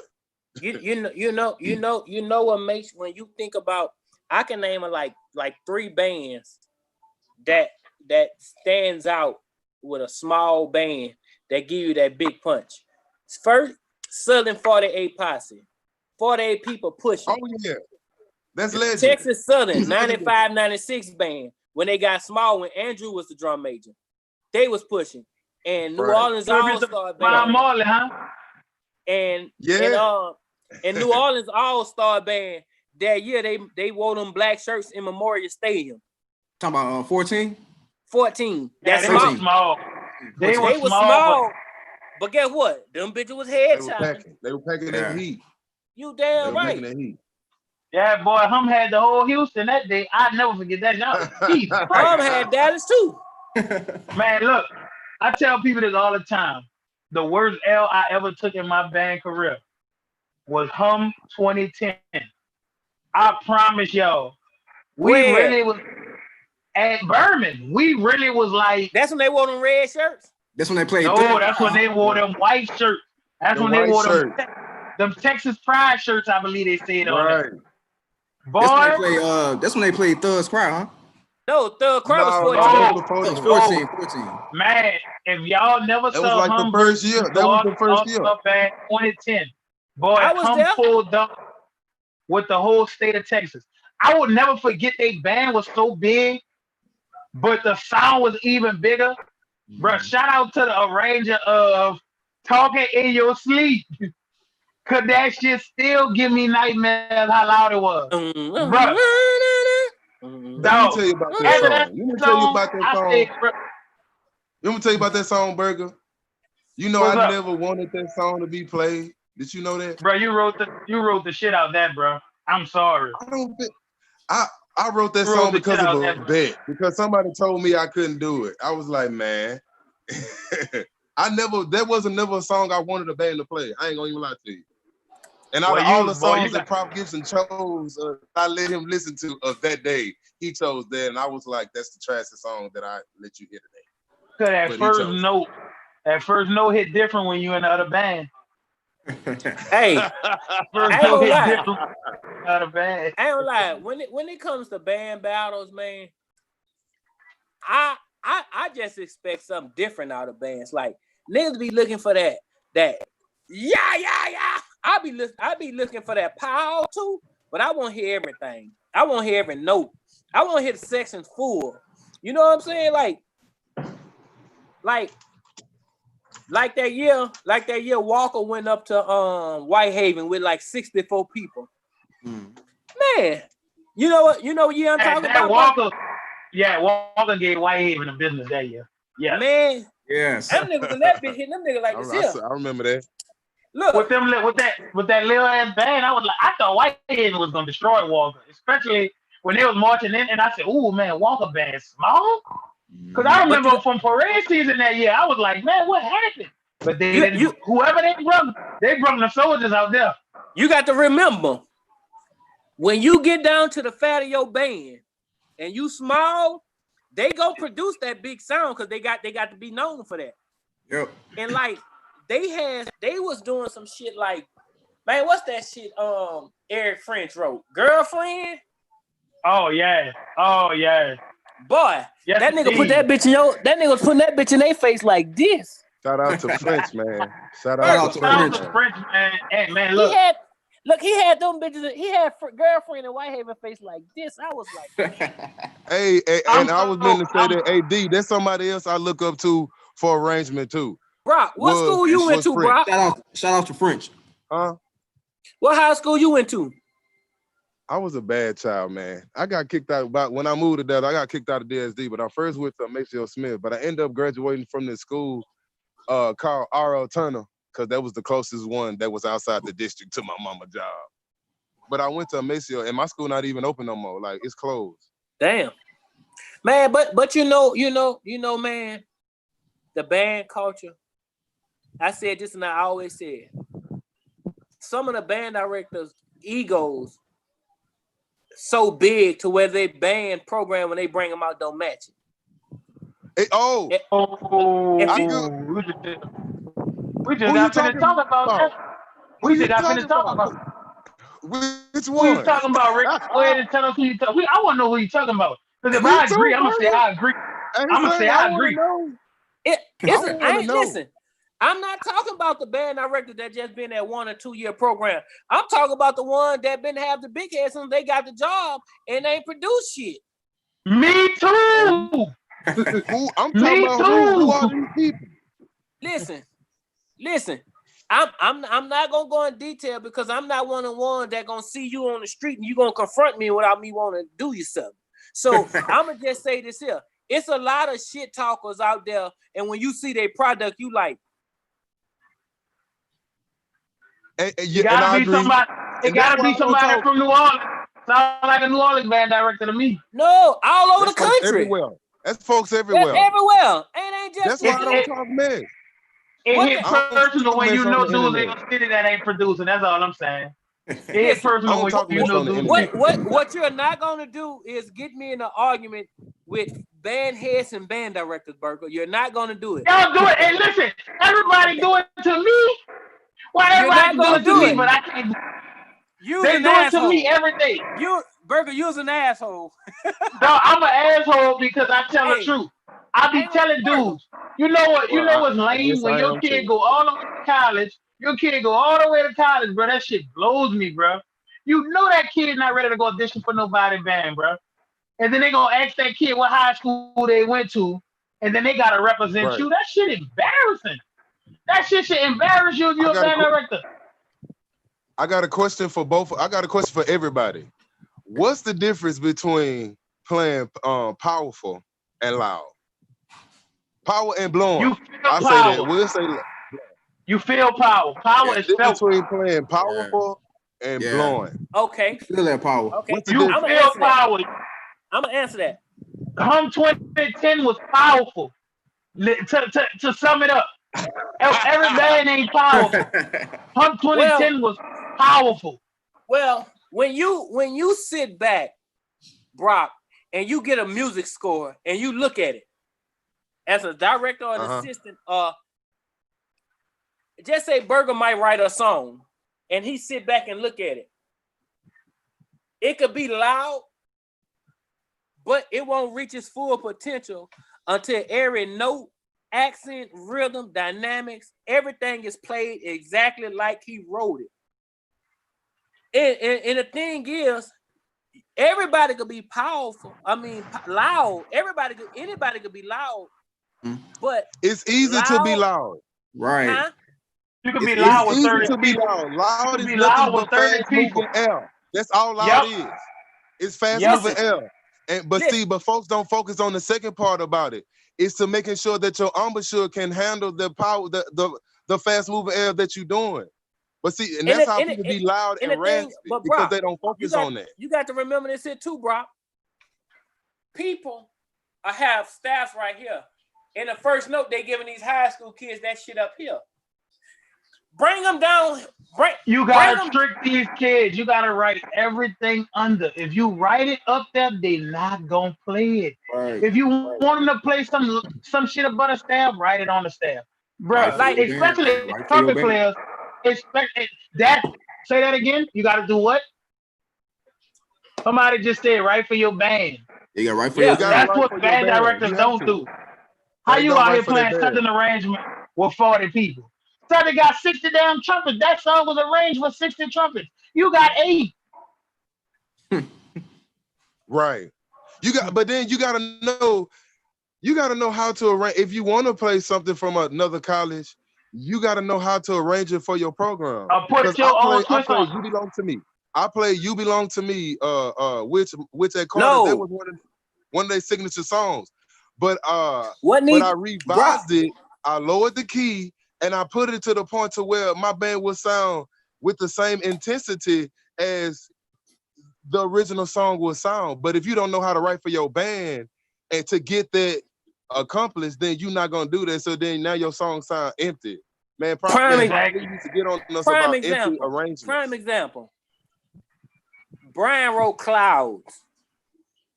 If I'm working with a high school all-star band, I call Brian and ask Brian, can he revise that music for the high school level of kids that I have? I'll pay him to write that to fit what I give him my instrumentation and fit it. I'm not about to go get Clouds and go get a bunch of kids that can't handle that shit.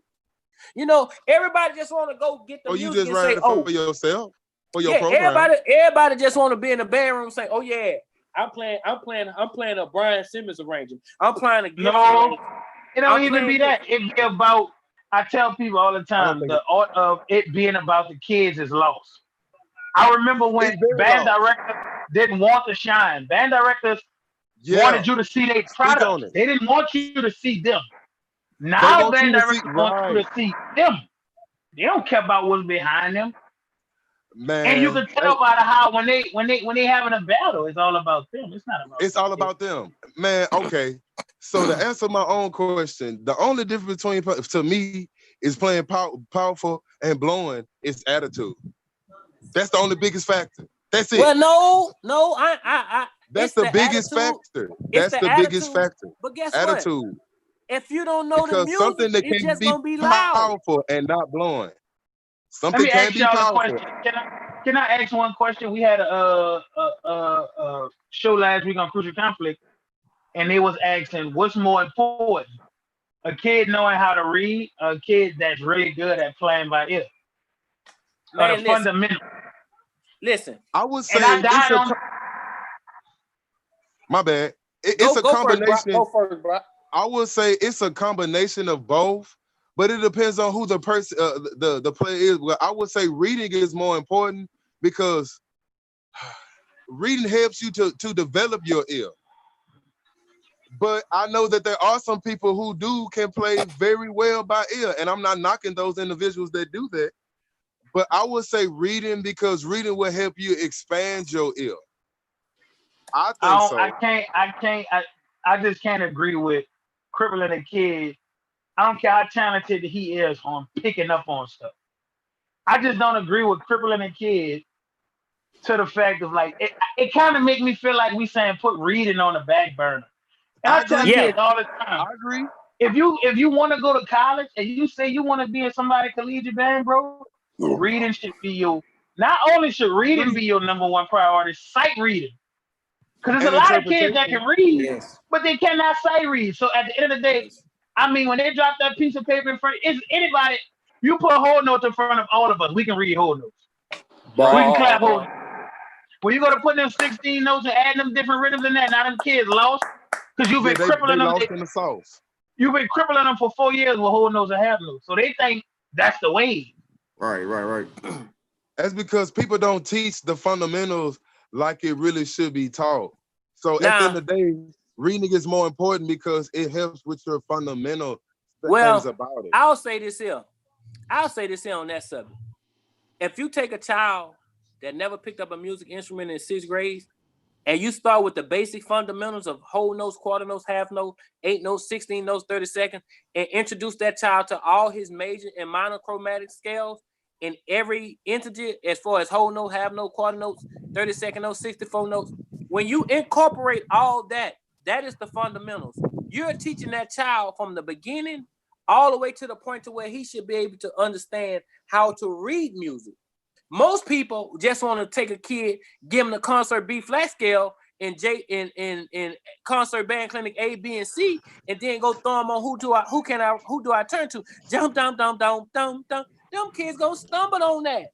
That ain't nothing you do. Hey, I like concert letter 8. I love that warm up. I ain't gonna lie. I love concert letter 8. But Burger, but what I'm saying is, I like the whole page. What I'm saying is here, Burger, is they're missing. They're just trying to rush kids to an instrument to say they have a big band. They're not teaching the quality. Kids to an instrument, man. They putting the notes on the paper. They putting the fingering on the paper. You ain't about to tell me. You can tell. I guarantee you. I could take $1,000. I could take $1,000 and go in 5 band departments. If I can go down the line and random pick a piece of students, like a piece of music, and say, listen, close your book, play concert band kind of letter J. Play it out. Half of them can't play it. They got to look at the music to play that. And it's like you cripple, like this how the average band director class go after school when it's teaching music nowadays. They pass out the music, section leader, go get the music, horns up, trumpets, y'all looked at the music, and down, play it. 1, 2, 1, 2, da-da-da-da. Oh, that's it. Baritone, but, and then everybody, don't nobody sit down and say, we're gonna work on the first 4, we're gonna work on measure 1 through 4. We're gonna add. I'm gonna tell you why I always hated playing trombone, because I know when new music got passed out, you know what the band ever about to say? Trombones and tubas on y'all at my tempo. I'm like, oh Lord, this the new song tempo. Trombones and tubas are always picked on first when the new song is passed out. If you got to realize. That's the foundation. Burger, you got to realize your tuba gonna be your bass line. Your trombone gonna be your chords. Your trombone is your chords. Cause guess what? And a lot of people don't realize, without your chords, without your bass line, and without your trumpets, you ain't got a band. Because you can get by without trumpets. If you got some strong trombone, you can get by without trumpets. And these dudes still don't understand the way the music works. These dudes still don't understand that. If if you bring a band in front of me, trombone heavy, and I'm trumpet heavy, I'm gonna tear your ass apart. Yeah, you gonna win. You will win. Listen, that's the voice of the band. Listen, Brock, I am not going to a Bruno Mars concert to hear the hooligans make all that noise. I want to hear fucking Bruno. Guess what? If your Brunos ain't doing enough, if your Brunos can't save you a whole battle, especially if you ain't playing the right tune, you can have a lot of college bands that have instrumentation, but the music don't match it.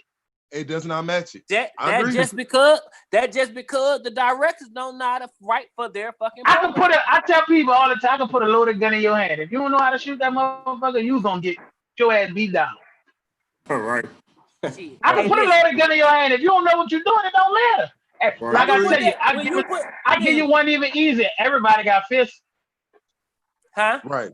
Everybody got fists. But everybody don't know how to use them. Facts. Well, I agree. But then guess what? This is gonna give you one even better. When band directors start worrying about quantity over quality, bands will get back to where they used to. I agree with that. And they'll never not worry about that. You know why they're about numbers. I understand why they are about numbers, but I totally agree. I want to go back to what you was talking about the sight reading and working on the first 4. I don't use that concept from starting off because the whole point of you seeing a new part of music is to work on your sight reading. So I was Exactly. even when I was No. starting from the bottom. What I mean So when by I started 1 off through from the 4, jump, even when I was in middle school, coming up, like we always read a new piece from the top to bottom, regardless of if you messed it up.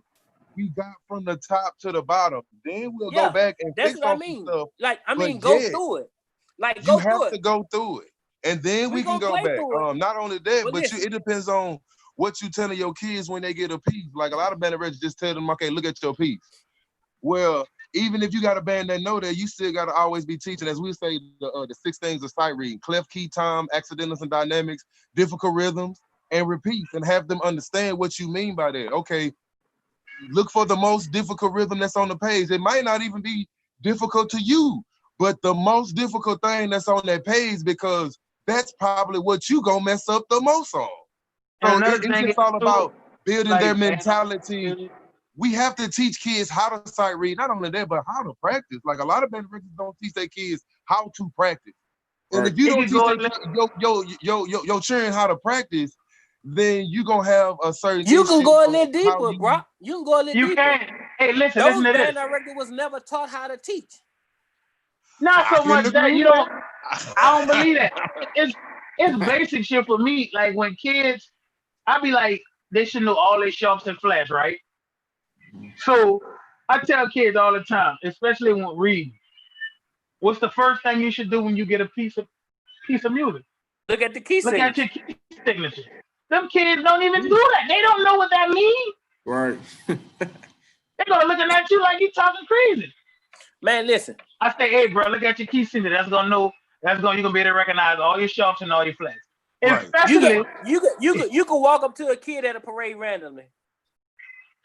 What does cut time mean? They don't know. Who do you blame though? The kid or the band director? I The blame the band band director. Well, I blame both of them. Let me tell you why. Yep, I blame both of them. Can you tell you why? They got Both of them have YouTube. their percentage. These kids have access to so much. I agree. said this way earlier. They I have agree. YouTube. A beginner trumpet player could get on YouTube and type in beginner trumpet player. Yep. And guess what's gonna come up? Hundreds of videos for beginning trumpet players. I have a son who I brought a trumpet for. And you know what I did him before I got a method book? I had him on YouTube. And he was learning straight from YouTube. Hey. So I blame the kid and the director in a sense. Right. No, I'm talking about my only blame for band directors is when a band sounds bad. If a band sounds bad, that's who I blame, the band director.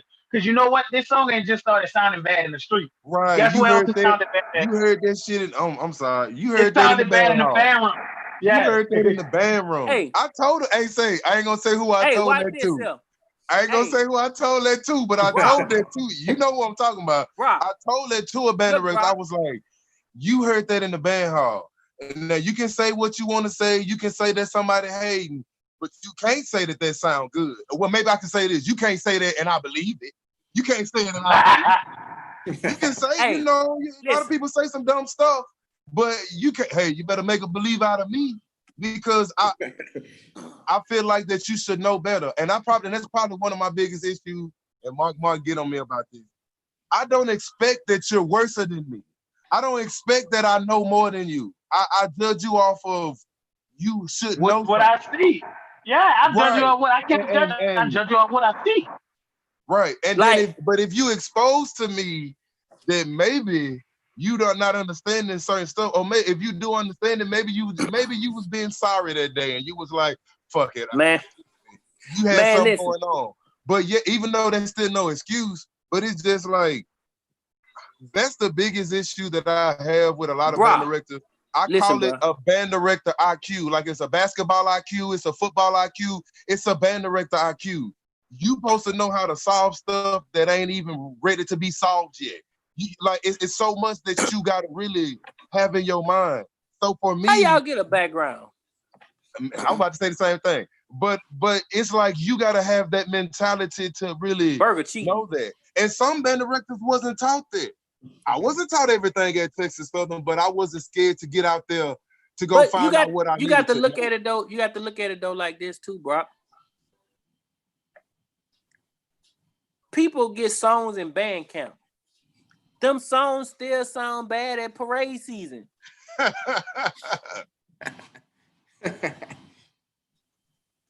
I agree. Like, people play songs from band camp to parade season. You shouldn't sound bad. You heard what I said, Burger? Yeah, I heard it. Because dudes be trying to focus on getting 100 songs out the 5 months. God damn. Right. Right. What you Dudes gonna be put him trying on? to focus. Look, he throwing up everything. He gonna play trombone. This is my trombone player right here. Oh yeah. What a Simba player. Right here. Man, it's a But you know, Hey, man, I got a question for you, D. I'm gonna play Simba. You hear me, D? What you got? Yeah, what's up? I'm talking about for D. I got a question for you. What What's up? made you want to start doing this? Like doing the video stuff and everything.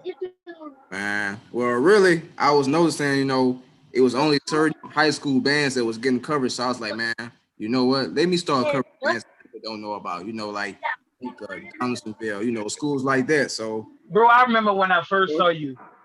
I was watching your video, but never knew who you was. yeah. I was watching his videos and I never knew who he was until Jamal told me who he was. And I was like, oh shit, I be watching this nigga videos. Like, he was the new dude on the block, you know what I'm saying? Like, and it was crazy because you get a lot of cats that want to record, but a lot of them not good. Yeah. And that's just the game is saturated with so many dudes. For the videography game, there's so many dudes that's doing it wrong. Because they doing it for the check. They want to get the views and hurry up and get a check. Be quick to upload the footage first. And that kills me, man. Like, because, they got dudes out there that really take this shit serious. Yeah. You got a lightweight.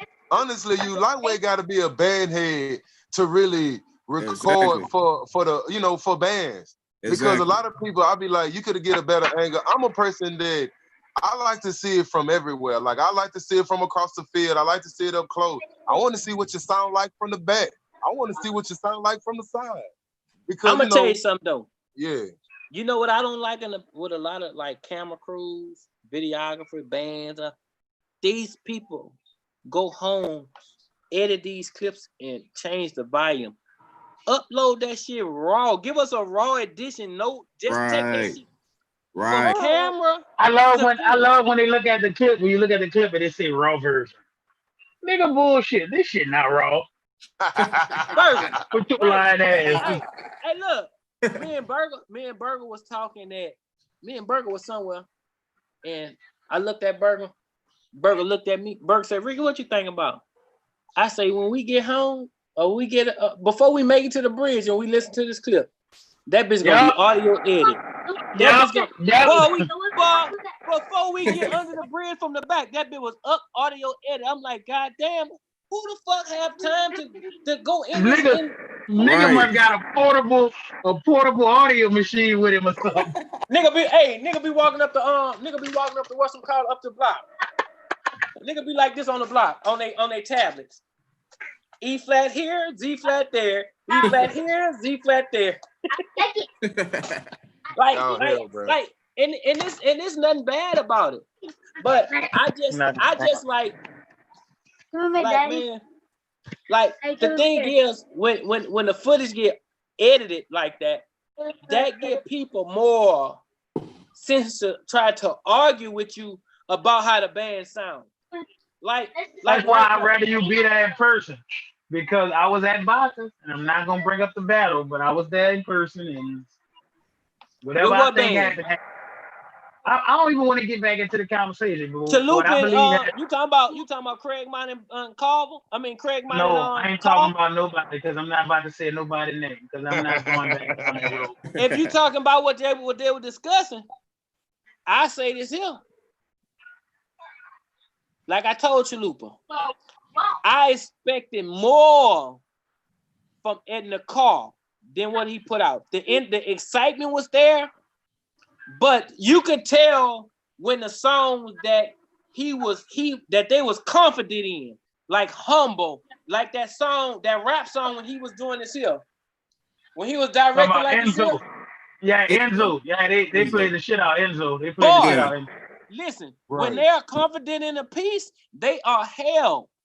Like I was expecting, like I tell anybody, at that Carr and Walker game, boy, Carr was slapping the fuck out Walker. The whole game, yeah. The Yeah, whole I'm talking about. the I'm whole talking about. game. That nigga Will, look, Will say, I'm gonna get him parade season. And that what he went and did. Got him back for parade season. Mm-hmm. Yep. And like my thing is this here. Everybody know when you go to the lineup, you're gonna have to have at least 10 songs. If I was a And let me tell you something. I don't have a problem with a band having less songs. If I get into a battle with you, you may have more songs than me, but let me tell you something. Every song I play gonna sound good because my band gonna know it. Right. I be feeling like don't force 20, 25 songs on these kids, and they're not coming to practice like that. Let's just keep it real. Like right now. Like watch this here. Say me and Burger want to start a program. Look, let me show you something, Burger. And you say, Ricky, what music you got? Look. I'm gonna start this bitch from the top. Look. All this band music. Who be able to get a store, Ricky? Look, all this band music, and I still got. I'm just in the tees. That Who music you done stole? This big got all the video. Got people writing his computer or something. Man, Rick been had all that, bro. Ricky, what that is? Talking in your sleep. What you doing with that there? What you doing with that there, boy? What you doing with that there, boy? Hey, Burger. Boy, That's that why is feeling, ain't it? This been a whole regular. He ain't a regular D. He a good one. They look like my original one. That boy is stole the That boy took the original paper. Nah. Don't make me come find you, Ricky. Don't make me come find you now. Bro, I brought that out of Mississippi. Look. Oh man. Hold on. What is it? Let me pull this here up right quick. Let me fuck y'all up. Ricky, you better not pull no more of my songs up, Ricky. Hey, that ain't you all right? Who wrote that? Christopher Littles. It's only one arrangement that's talking in your sleep. The one New Orleans band's been playing. I only ever heard one. I never heard another one. Jim Hill played it. Jackson State had did it. Jim Hill played it. Well, the only arrangement that everybody likes is the one that you wrote. That's y'all ear. I never knew Jackson State played talking in your sleep. And listen, just because y'all like that you should look it up and tell me how you feel about it. I gotta hear it now. Yeah, please do. Now I gotta hear it. Let me see that remote. Look, Jackson State played talking in your sleep. I want to say 08, whatever year. I can't remember when we first played it, but that same year they played it against Texas Southern. I never knew that. Right. I wasn't at that game, but I was in the band. But I wasn't at that game. I think you just taught me something because I ain't never knew another version. I think it's I think it's from 2000. Look up from 2009 because I think we played in 08, and because we didn't see Jackson 08, but 09 we saw them, and when we went down there, they played. Yeah, they played it 2009. Yeah, 2009. It's 2009, Burger. Look. Yeah, 6 years ago. Yeah, Marching Sport put it up. I know who wrote it. I'm about to look it up now. Cause I ain't never knew that another band played it. That goes to show you how you don't know that, man. Yeah, never knew that. I only ever known one arrangement. 2009. Hey, I ain't gonna lie. I'm gonna tell you something else. I used to like Texas Southern played that damn vibe. Oh yeah. That's the thing, man. I'm gonna tell you this, and this might be messed up. This might be messed up, but bro, Texas Southern folk, we really didn't like vibe. I don't see Jackson State playing it. They played it. Yeah. I want to say that we Burger. It's the first video, Burger. It should be the first video. The one with Texas Southern and Jackson State on there. Yeah, it's gonna be by marching sport. All right, I gotta hear this because I only ever knew a rock version. Y'all just put me on game or something. I never knew they had another version of it. I knew Talladega played it in 2013, but Yeah, I knew that too. Man. Question for all three of y'all, man. Brock, I'm gonna start with you, man. What you think about the All-Star band world, man? Like, do you think it's bad for the culture or you think it's good? oh, I gotta hear this. Oh man. I want him to be. I know he's gonna be real, so I ain't tripping. Man, I really got I don't know because I really don't even be thinking about it on that level. But He got mixed feelings on it, yo. He sees some stuff that he like, and then he see a lot of bullshit. that is true. I like some things. I mean, I like that it's giving folks something to do. Yeah, the avenue. Something positive with yourself.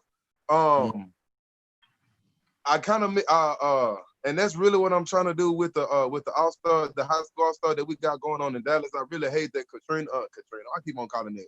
Corona kind of messed up because, man, we really was gonna put on a very nice product, and it wasn't just about blowing. It was about really. I mean, we was gonna show you some power, but yeah, it was about the type of music, the music we was playing, the literature of what we were playing. It wasn't like, oh, we finna play 8 rounds.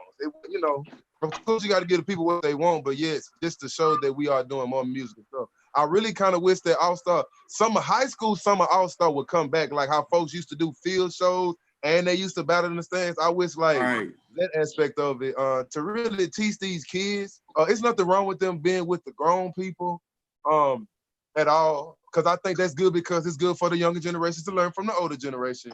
I think some bad habits are being shown with that. And that's something that kind of, matriculates down to them going back to their programs. And that's kind of what it tends to make high school band directors not want to be a part of it, like their kids to be a part of it because of certain things that might go on. And I'm not knocking nobody, but it's just that as us band directors, high school band directors really talk about different types of stuff that's like this. I think it's a good thing. You know, with everything, it can always be better. Yeah. I would just try to,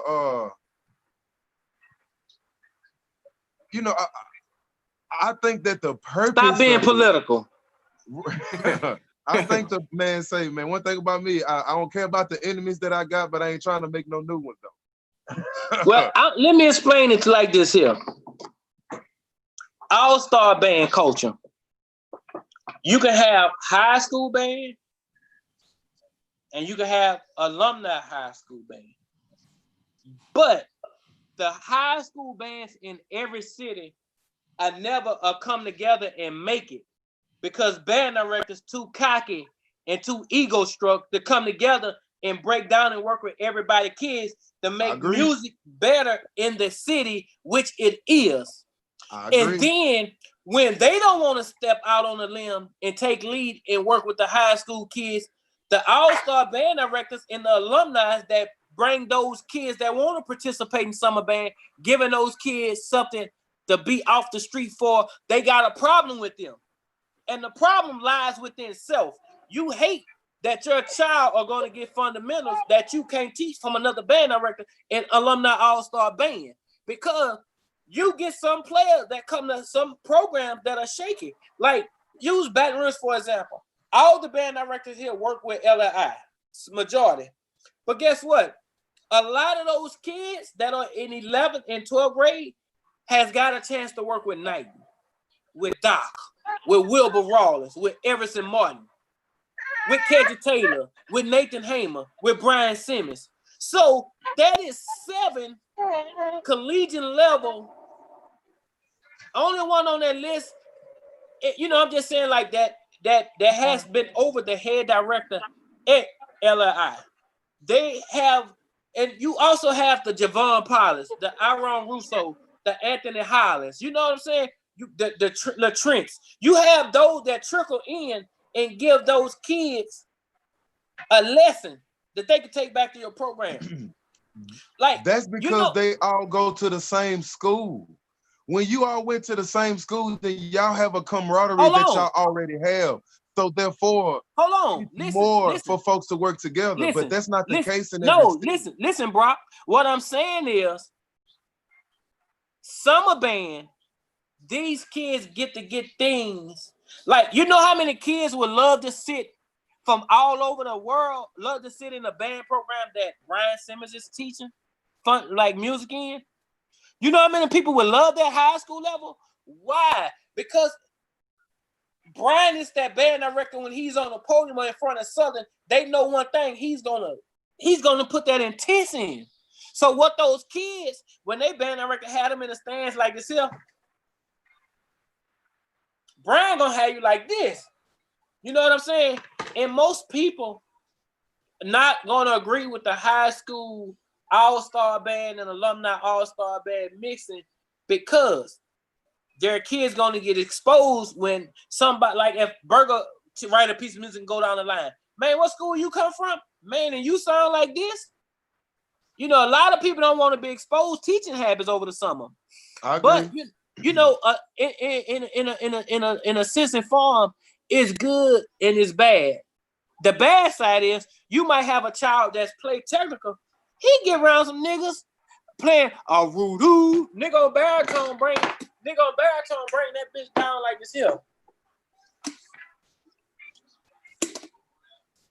That man got this nigga used to play like this here. That man got a coffee thing, don't he? Hell yeah, I drink coffee every morning. That man now. But what I'm saying, but you get what I'm saying? A lot of people. I understand. But I understand exactly what you're saying. And with that being said, that in that program, they have Southern that's there. They have people who went to the same school, even if they might have their disagreements, but yet their school is what brings them together. There's something totally different when you're working somewhere who, like, okay, I can say here in Dallas, where everybody is from different places. So therefore, their school brings okay, well, you went to this school, so I don't want to deal with you because you went to this school, or vice versa on that. Not only that, that's but what we don't have no college here, so that guess we what, can Brock? So they can guess really what, Brock? see for you know what that's themselves. called, Brock? You know what that's called? What? Ego trip. I'm too good I to work know. with you because Oh, you gotta tell me. Now watch this here. Because watch this here. If it's for the kids, everybody needs to be for the kids. It's not about but it's not for grown-ups the kids for them. It's not for the kids for them. So Well, it's like you Stay trying to. y'all. I love y'all, but I'm gonna have to leave y'all. I gotta go be a father. All right, man. All right, First of bro. all, Be D, easy, man. I really I saw your appreciate high the. school I saw your high school Saturday. I I don't know found what you're talking about. man, I'm explaining, man. I didn't know where it was. I never saw it though. We was leaving. Yeah, it's sit right on Esplanade. Hey D, I really appreciate you inviting me on. Man, y'all coming D, back, Burger? I love you, brother Brock. You already know. No, we not coming back. They closed my school down. It's all good. Man, shout out Burger, man. Right. But Yeah, but I ain't gonna lie, Burger. Man, go do what you do with them kids, man. I'm sorry, fellas, I got Man, on appreciate here, it, Burger, man. Shout out.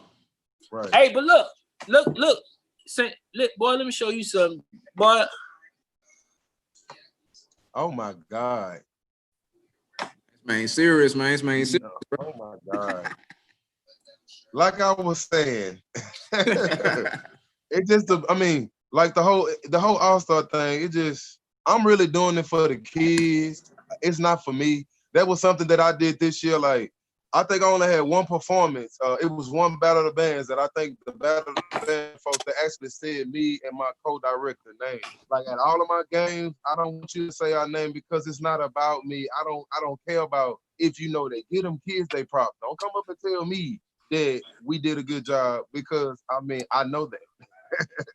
Go tell them kids that, you know, right? Go tell them. I have a question, bro. Do Cedar Hill actually see Skyline in the battle? like, well, if they go to Battle of the Bands, I mean, because they about the same sizes and they in the same district-wide, but they might not be. I really don't know, man. I really just That'd got be a back to good the battle. Yeah.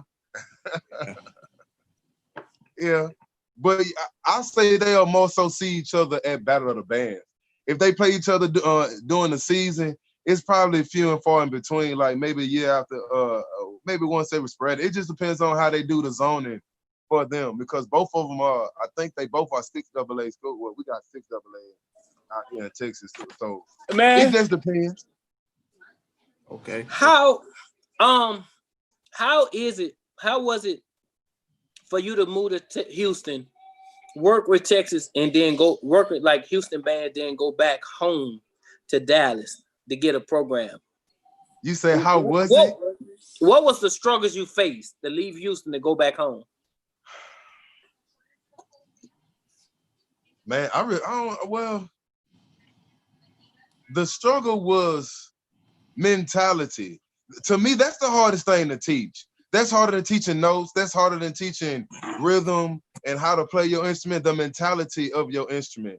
I might get a choke for this one. Coming back home, I had to really realize that the type of, Go ahead, say it, bro. Go ahead. who's that band? No, I told you I don't try to make no enemies. I'll say that a lot of people, I had to really realize that I don't remember, like, when I was here, when I first moved to the D, and then I went to school, and then I went to down to Texas Southern. I don't remember I don't remember the kids being so much in their feelings like that. And I feel like that distills from who your band director, where your band director went to. But it's just like folks are, a lot of them, one of the biggest thing I had at Carter was really telling them, like, that's not good, y'all. Like, that's really trash. And folks really getting into their feelings. I'm like, I'm not telling you that you trash to hurt your feelings. I'm telling you that you trash because you trash. I'm telling you trash because I want you to get better. So therefore, I'm not gonna tell you that you trash and don't make you better. I came from an era of Texas Southern that, bro, we don't tell you in the band hall, like, bro, you out there sucking. And you need to stop sucking because we have a game on Saturday and you're gonna lose.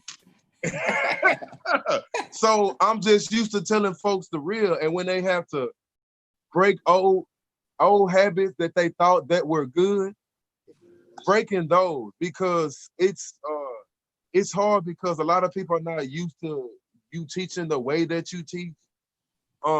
They're used to people p-footing around, I'll say that word, a-dragging, and allowing 70% and feeling like that's good. I remember, man, my fourth grade teacher, Miss Garrett, never forget her. She went to Grambling. That lady, she always used to say, music work on 100%. 98% ain't good enough for music, because folks gonna talk about that 2% that you did wrong. Because the stuff that you did right, you were supposed to do that right. So getting them to have an understanding of, because you got a lot of it right. No, we're gonna talk about that stuff that you did wrong.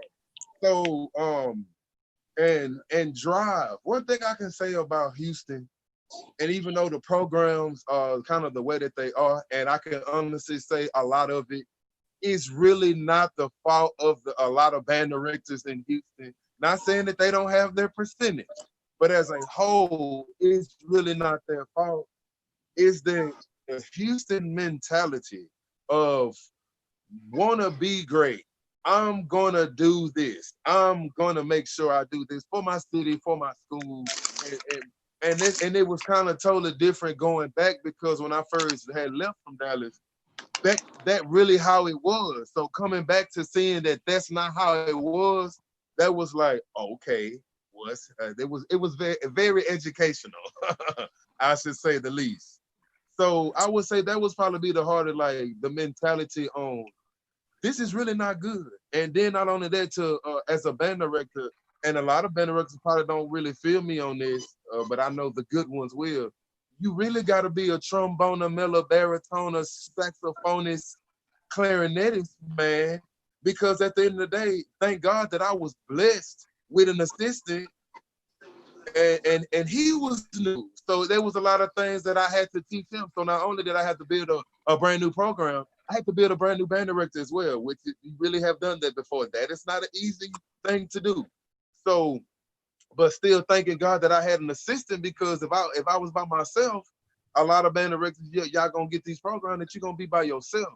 So you gotta know how to orchestrate, of getting done what you need to get done. These kids don't have people. I'm in a city that don't have a college that's here. I don't got a Southern. I don't got a Texas Southern. I don't got a Jackson State that's here. So they can't just leave practice and be like, I'm finna go see J State perform. I'm finna go watch them practice to try to develop stuff. We have to be their models. And as I tell them, I say, I ain't the best on everything, but I'm holding. I'm holding on everything, especially on brass. Like I say, either be like this or better. I ain't gonna never stop you from being better. But you have to give them a model, because a lot of them at the end of the day, they really don't know. You're trying to tell them to do these things, but they don't know that. And especially, especially, and I feel bad for the new folks that come out of college that you think that you just supposed to explain that and they just supposed to know what it is. Now I found like it ain't like that. Like you gotta explain your ABCs to somebody in 5 different ways. And you be like, B comes after A, and they'll be like, I don't understand that. And you'll be like, well, I don't know how to break down that B come after A. Like, but you have to be able to do that to get into their mind to see how can you get them to learn it. And you got to use so many different aspects. I use analogies a lot. I use that cat versus dog. Like if this rhythm a cat and this rhythm a dog, stop calling my cats dogs and my dogs cats. Because if the cat come up in here and it meow and you were like, who, look at this dog, we gonna look at you crazy. So you have to get them to see habits like you see them. Like it'll be very not smart to call a cat a dog. So when you get them to have that aspect on a lot of stuff in music, then now they can see stuff how you see it. So you'll be like, I'm not gonna mess up on this E flat and play E natural because this E flat is a cat and this E natural is a dog. And I shouldn't be calling no cats no dogs and no dogs no cats. So you have to get it to the point to where they understand it. Like you have to really where they are at. Because a lot of people mind and capacity to learn is at a different level, but it's all up to you as a director, as a teacher in general, not just band, just a teacher in general, to teach them those things so that they can excel, so that they can become better. So therefore, if they don't excel, it's not because you did not give them the tools to succeed. Succeed. It's because you didn't take the tools that I asked you to succeed, and you have to go practice on it. So therefore, that ain't my fault. And 9 times out of 10, the type of individual that I am, I ain't saying I'm gonna kick you out the band, but I will let you weed yourself out because I don't need somebody wasting time. We got things to accomplish. Not only that, I'm finna put you in college.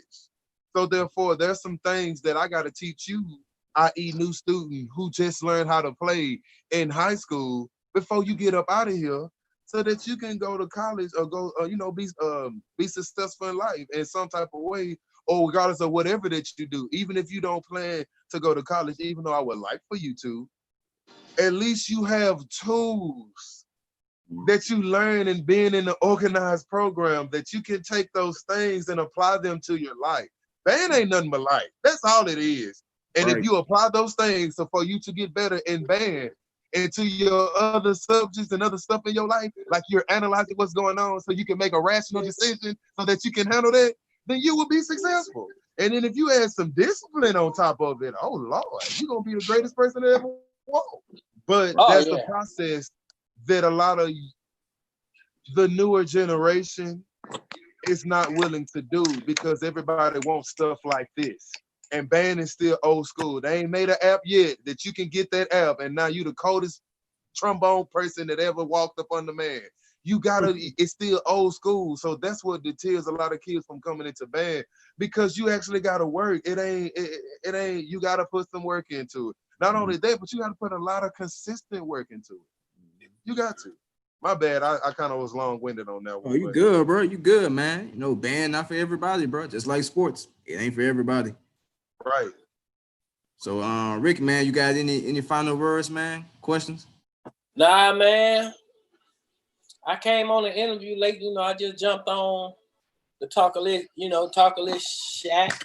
and get my just let everybody know I support every interview that you do, And I made sure I wanted to make sure these guys know I didn't forget about the interview, but I've been at the barbershop since 11 o'clock this morning, and I ain't get out to 6:30.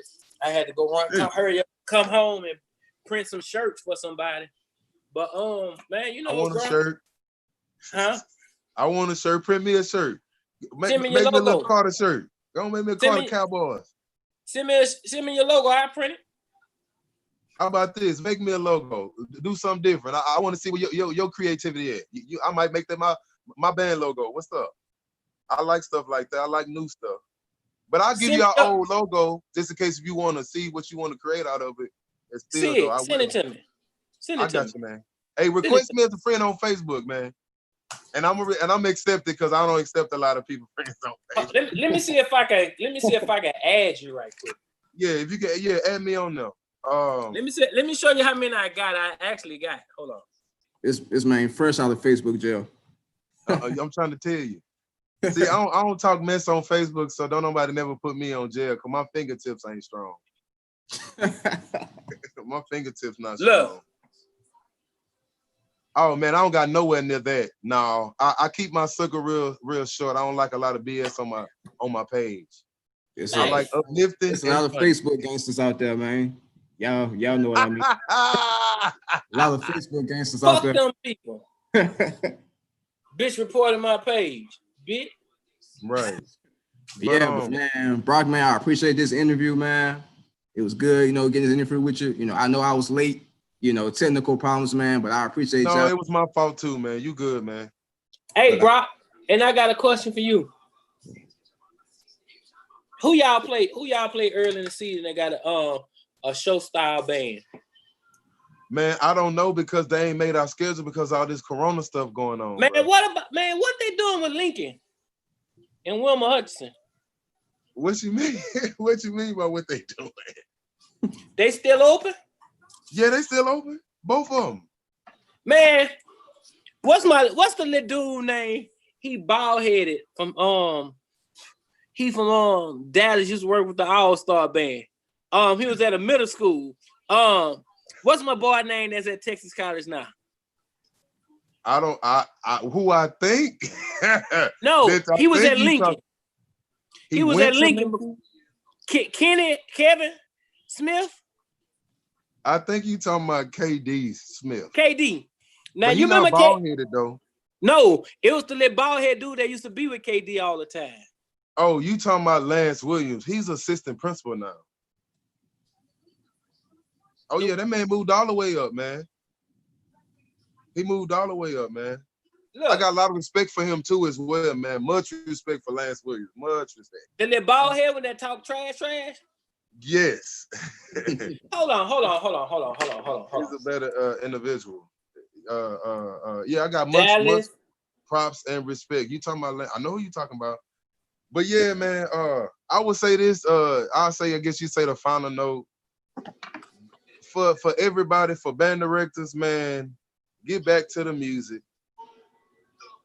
Really, really do it for the betterment of music and the betterment of the students, and not the betterment of you. Like really be about it to the point that it shouldn't bother you. But when I hear other bad bands, and even though that's not my program, that bothers me because I love music. And so, it depends on who you are. I will reach out and say, like, what can we do? I can learn from you and you can learn from me. Mm-hmm. So I would say, let's get back to really, truly being about the music and about the kids. And to put them on a better avenue because, save their life with the music. To the up and coming band directors, man, get on your music and know your musical things, man, because there's a lot of stuff that I did learn that I wouldn't use on the day-to-day basis, but yet it's good. It's great that I know them because it helps me to be a better band director. So know those things. Pass y'all certification, man.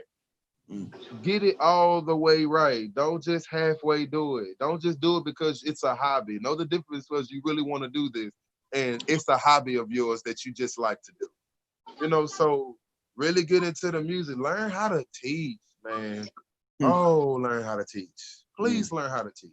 multiple ways, multiple things. And to the students, that all the band students that's out there, whether they are whatever level that you on, man,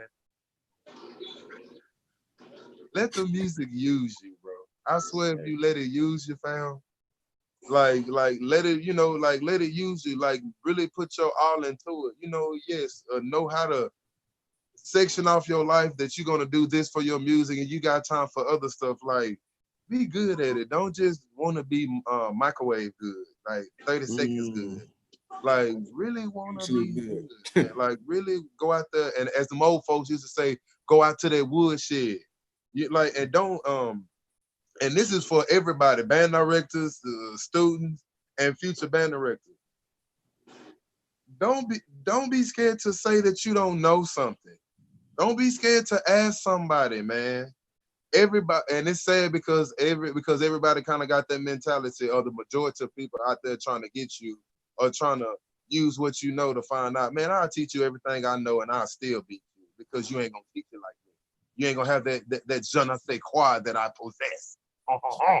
That you will never, you feel me? But yeah, I'll still teach you, and I'll still try my best to help you, and vice versa. If somebody sees something that you feel like that I could be better on, now don't come at me wrong, because I am a Brock, and we don't take that. But yeah, I'm never too not open for criticism. I mean, but constructive criticism. If you feel like I'm not doing some stuff and you worth me saying that you can critique me, then yes, I would listen. I would listen, because you might tell me something that I might not know. I don't think I know everything. I don't. I just know a lot of things well. But but yeah, that's my final thing. And appreciate you, man, for this is actually my first interview I've ever done. I really don't do videos, so I appreciate you for even extending the hand. Yeah, Texas Southern gangster. Yeah. Thank you for extending the hand, even though a lot of others have extended the hand. But I kind of just like he was talking about earlier. That's why I asked about why did you do this, what's the name? I seen that you did do an avenue for other folks, so therefore like folks that everybody not looking at that's trying to be in the limelight, or they the folks that everybody feel like that they are those individuals. So I'm always been a person that I'm an underdog fan. I've been an underdog all my life, so I'm gonna rock with the underdog all day. So that's so I appreciate you extending the hand and the whole thing, and for band life.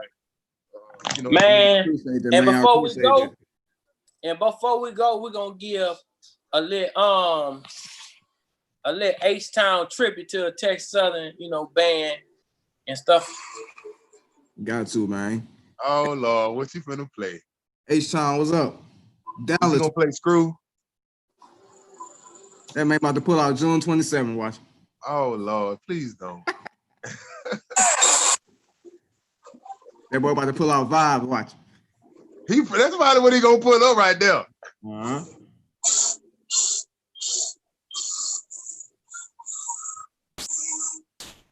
I can't even hear it. It's Rick, turn it up some. What I told you, man, June 27th. I should have known it. Shout out to my school, which I love very dearly. I love my school, man.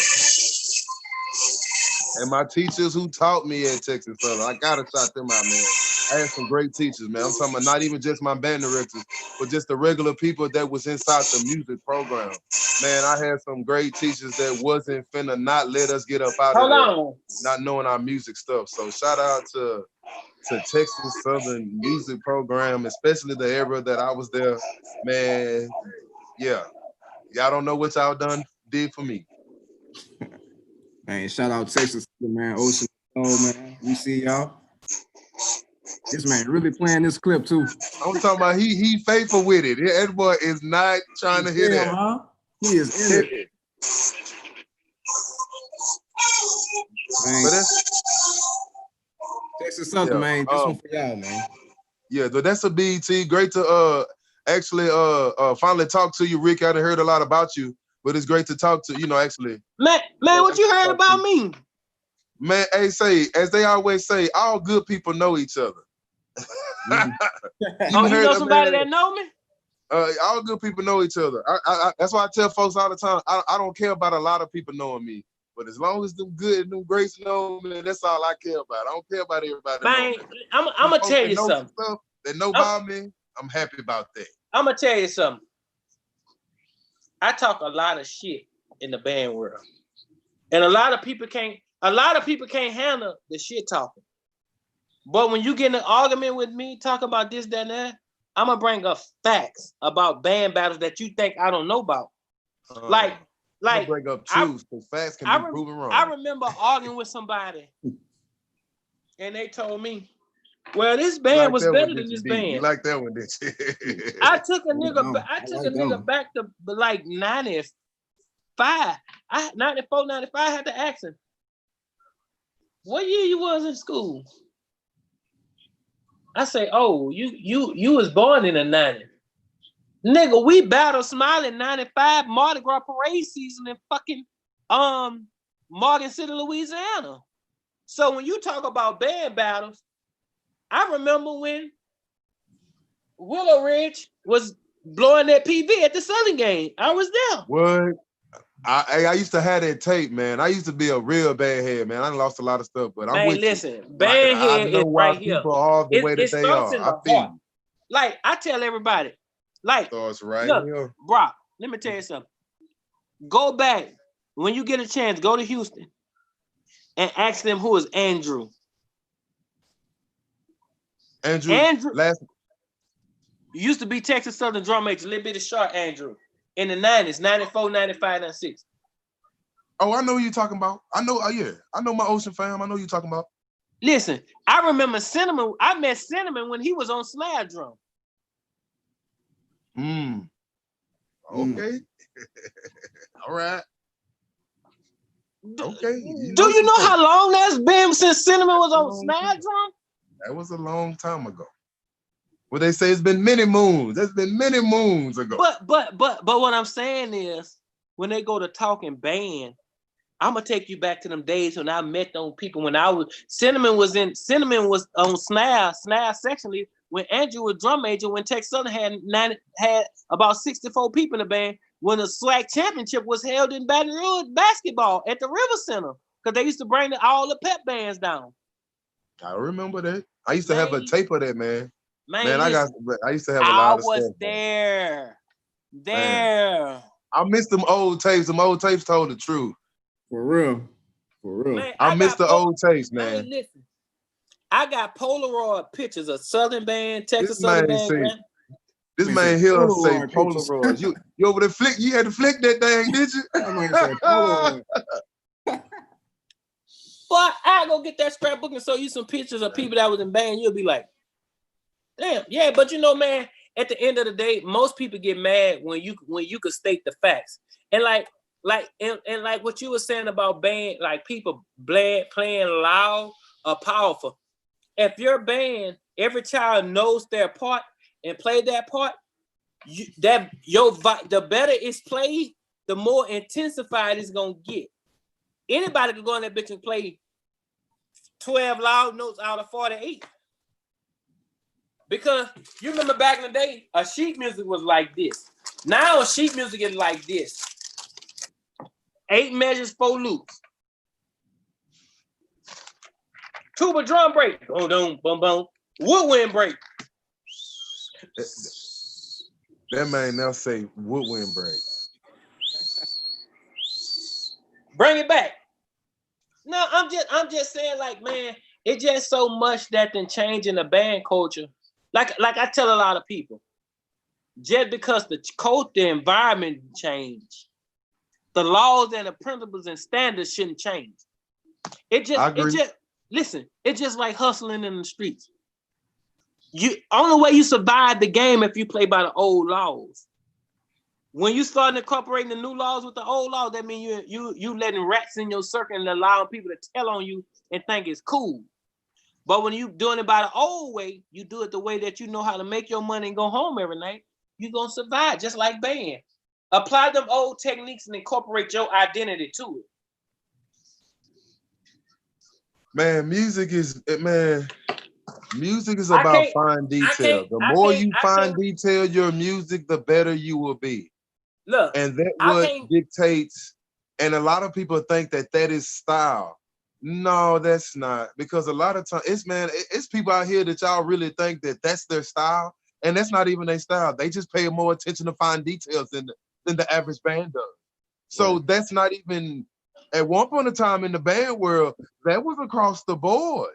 It was some bands that was better than others, but as a whole, it wasn't. Like at one point in time in the swag, like in the 80s and in the early 90s, everybody was good. Some people were better than others, but as a whole, music was taught on a certain level, man. That's why a lot of those band directors back in those days didn't matter what school you came from.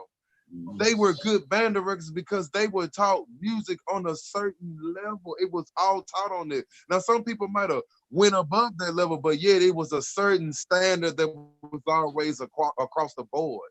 And I just think that folks need to go back to teaching music across the board.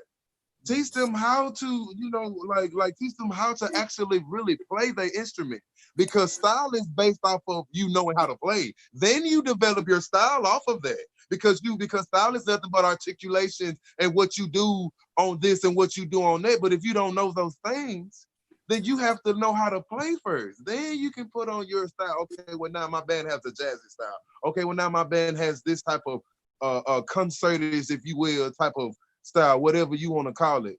But get back to the teaching music on at a certain level, like across the board. And that's what's missing in today's game.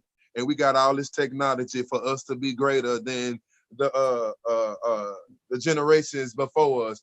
But yet, folks can say what they want. But bands back in the 80s was smashing the folks now. And in certain aspects that is better. I'm not saying the stuff has not improved, but you have only improved off of your the things identity that they did. So therefore, if they did not do those things, you wouldn't be able to develop the things that you do. But yeah, I mean, it's just the type of literature they was playing. Like everybody almost back in the day was playing, and not saying that you have to that what makes you cold if you play run. But everybody was playing real music. Everybody, because back then music had that type of thing that's inside of them. Instead of the 8-bar songs that we have a lot of times today, or the remakes of old songs, because a lot of people don't have a lot of originality. It's just go back to that old. As I tell my band, like with my program, I want to go back while moving forward. That's one of our motto. I want to go back and get that work ethic of old school. Go back to get that drive of the old school while we're still moving forward in the times that we are today. Because honestly, if I get my program to have that old school mentality and that work ethic, I will be unstoppable with whatever size that I have. Because my students are going to outwork your students. You're gonna know that you're gonna probably start practicing for me. But I'm building a dynasty now. I'm laying the foundations so that I can be a big man.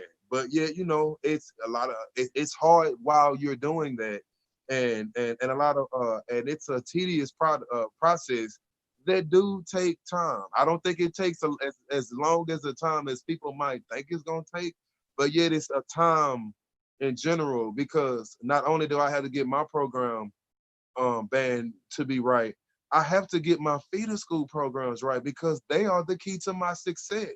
So if they're not performing at a level that they need to perform at, then that means that when you come to high school, that's going to be a harder job on the staff that's at Carter for us.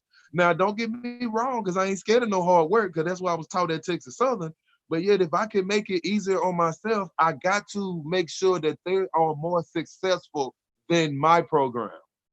If I make sure that they are more successful than my program, then oh Lord, what is my program gonna be? If I get their kids that's in the feeder programs that supply Carter to really have that love for band and want to get into it and pursue it at a strong level, then what does that mean for my program? And honestly, that's something that every band director, that if you having that issue, because I do understand, because especially in Houston, man, that feeder program in Houston is bad. It's not as bad in Dallas, but it's bad nonetheless, but not as bad. But you gotta really have to really go and really work on that, man. You have to, it's so much stuff that you would have to do to get those band directors that are at that feeder school, or if you don't have a band director at that feeder school, well then, man, you need to find a way that, you know what, on Tuesdays and Thursdays, I'm not gonna be at my high school. I'm gonna be at that feeder school starting the after school program because I have to build. I have to get them. But see, folks don't want to put in that type of hard work because that's not what they got the job for. They got the job to be that Negro or to be that individual instead of you putting in your work. So that's something, man, you got to put in that work. And it's hard. I ain't saying it's easy. It is hard. But if you want to really, truly be great, you will put that work in. Even the times that when you feel like it's not working, those are the times that you really have to put the work in. It's gonna be times that you feel like I'm finna stop doing this because I don't see the harvest that I'm trying to reap. But yeah, if you don't ever work, that's just like planting a seed and thinking tomorrow it's gonna grow fruit tomorrow. It's not gonna do that. You're gonna have some days that ain't gonna be sunny. You're gonna have some days where it's gonna rain all the time. You're gonna be like, well, I prayed for rain. Well, Lord, can you stop the rain a little bit and bring some sunlight? It's gonna be those type of days. And so that's why, I don't have time to be worrying about what other folks feel about me because I have too much stuff to do. I don't do videos. I don't have time to do those what's the name videos because I'm trying to maneuver my feeder school program so that they can get right, so I can get with those band directors during this COVID time and seeing how can I help you. I'm gonna be your assistant band director. I know I'm head band director at the high school, but when I come to your school, I'm your assistant. What do you need help on? Because a lot of them, they don't have an assistant. It's hard being a head band director and an assistant band director at the same time. That's hard. So therefore, you have to go, deal with that. You have to, as they say, politic, even though I don't believe in politics, but I do believe in getting things done, that you got to see how their demeanor in trying to accomplish what you're trying to accomplish. Because you might be talking to a band director who might not want to be as good as you want them to be. Some people like making 80s. Well, I like to make 100s or better. And to me, your 80s is trash to me. But but to you, it's great. And I'm like, okay, well, let me tell you that it's trash. I'm not saying that it's trash. Maybe I can put your mind on two. Okay, that's good. But we can be 100. We can be 250. We can be 480%. So it's, you have to be able to work with them and try to set up a plan. And then not only when you have a plan, you got to know how, you got to set up a way to execute that plan. See, a lot of people lose off on because they got a plan. Okay, that's great.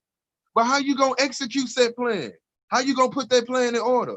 Are you judging from stuff that's going to come in your way that you don't got you don't got no control over, like Corona?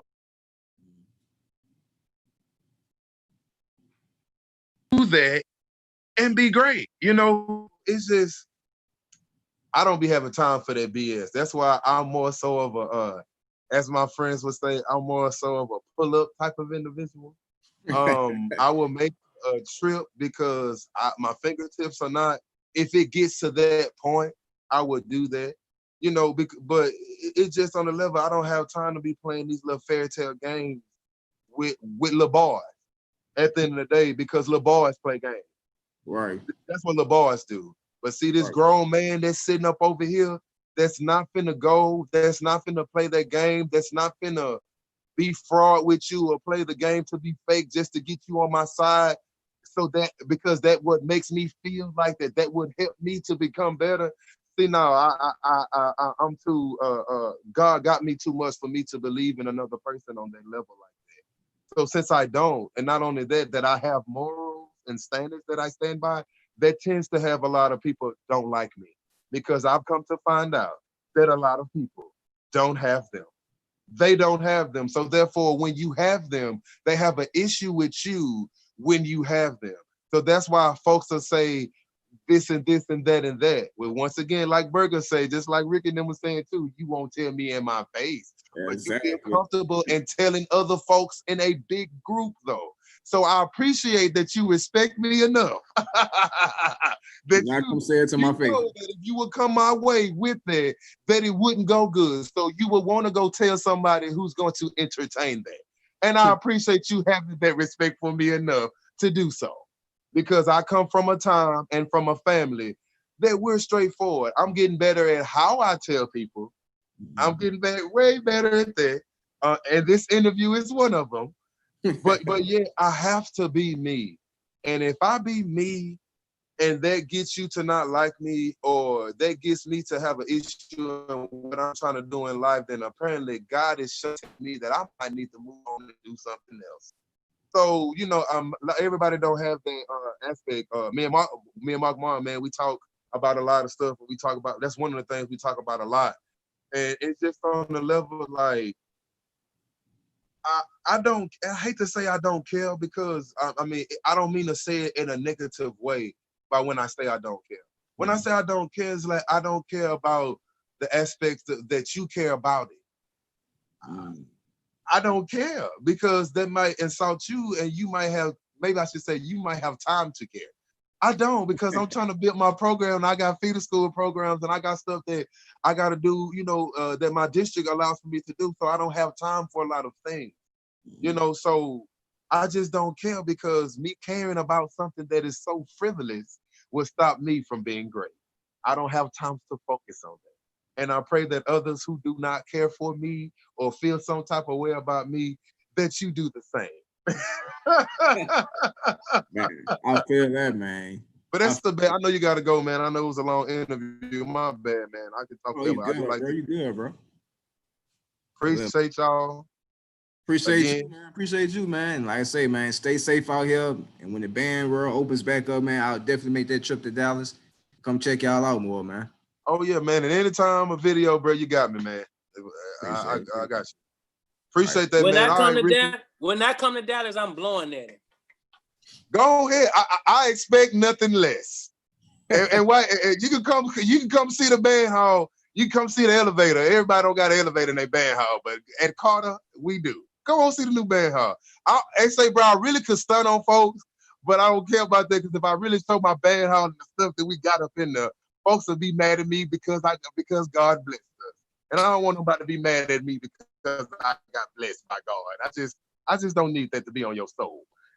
Man, I might be in. You right there going up to the top. Hey, what part of Dallas y'all in? We in Oak Cliff. We on the south side of town. Okay. Ain't coming over there. That's bad. Nah, it ain't that bad, man. We good over there, man. Come on through. Hey, what hospitals y'all got in that area? Hospitals? You said hospital? Yeah. Oh, the closest hospital to Carter is the school. It's called Charlton Methodist Hospital. It's one of the Methodist hospitals. It's one of two Methodist hospitals we got in Dallas. But that's the closest one. We offer 20. We on side. I don't know if you ever heard of this church called Friendship West, but we like right there by Friendship. It's a real big church, like real big. It's like they trying to get me to come to Frisco and work. You out there? Yeah, I know where Frisco is. Yeah, I ain't going that far. Frisco. That's on the north side. But it's good living in Frisco. It's great living. There ain't no Oak Cliff living in Frisco. Man, but Oak Cliff got some nice parts. It got his other parts too.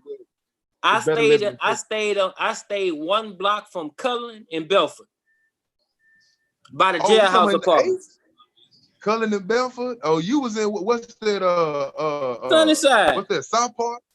Sunnyside. Okay, I'm about You know where the jailhouse apartments at?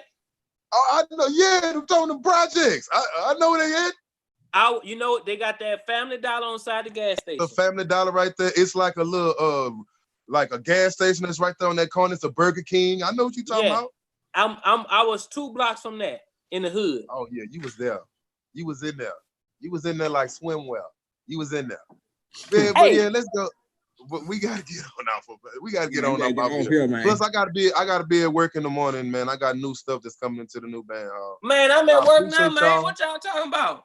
I got a late night. Well, I didn't. I gotta get up. All right, Brock, man. Be easy, man. Man, same to All y'all. right, Brock. Appreciate Appreciate you, you, man. man.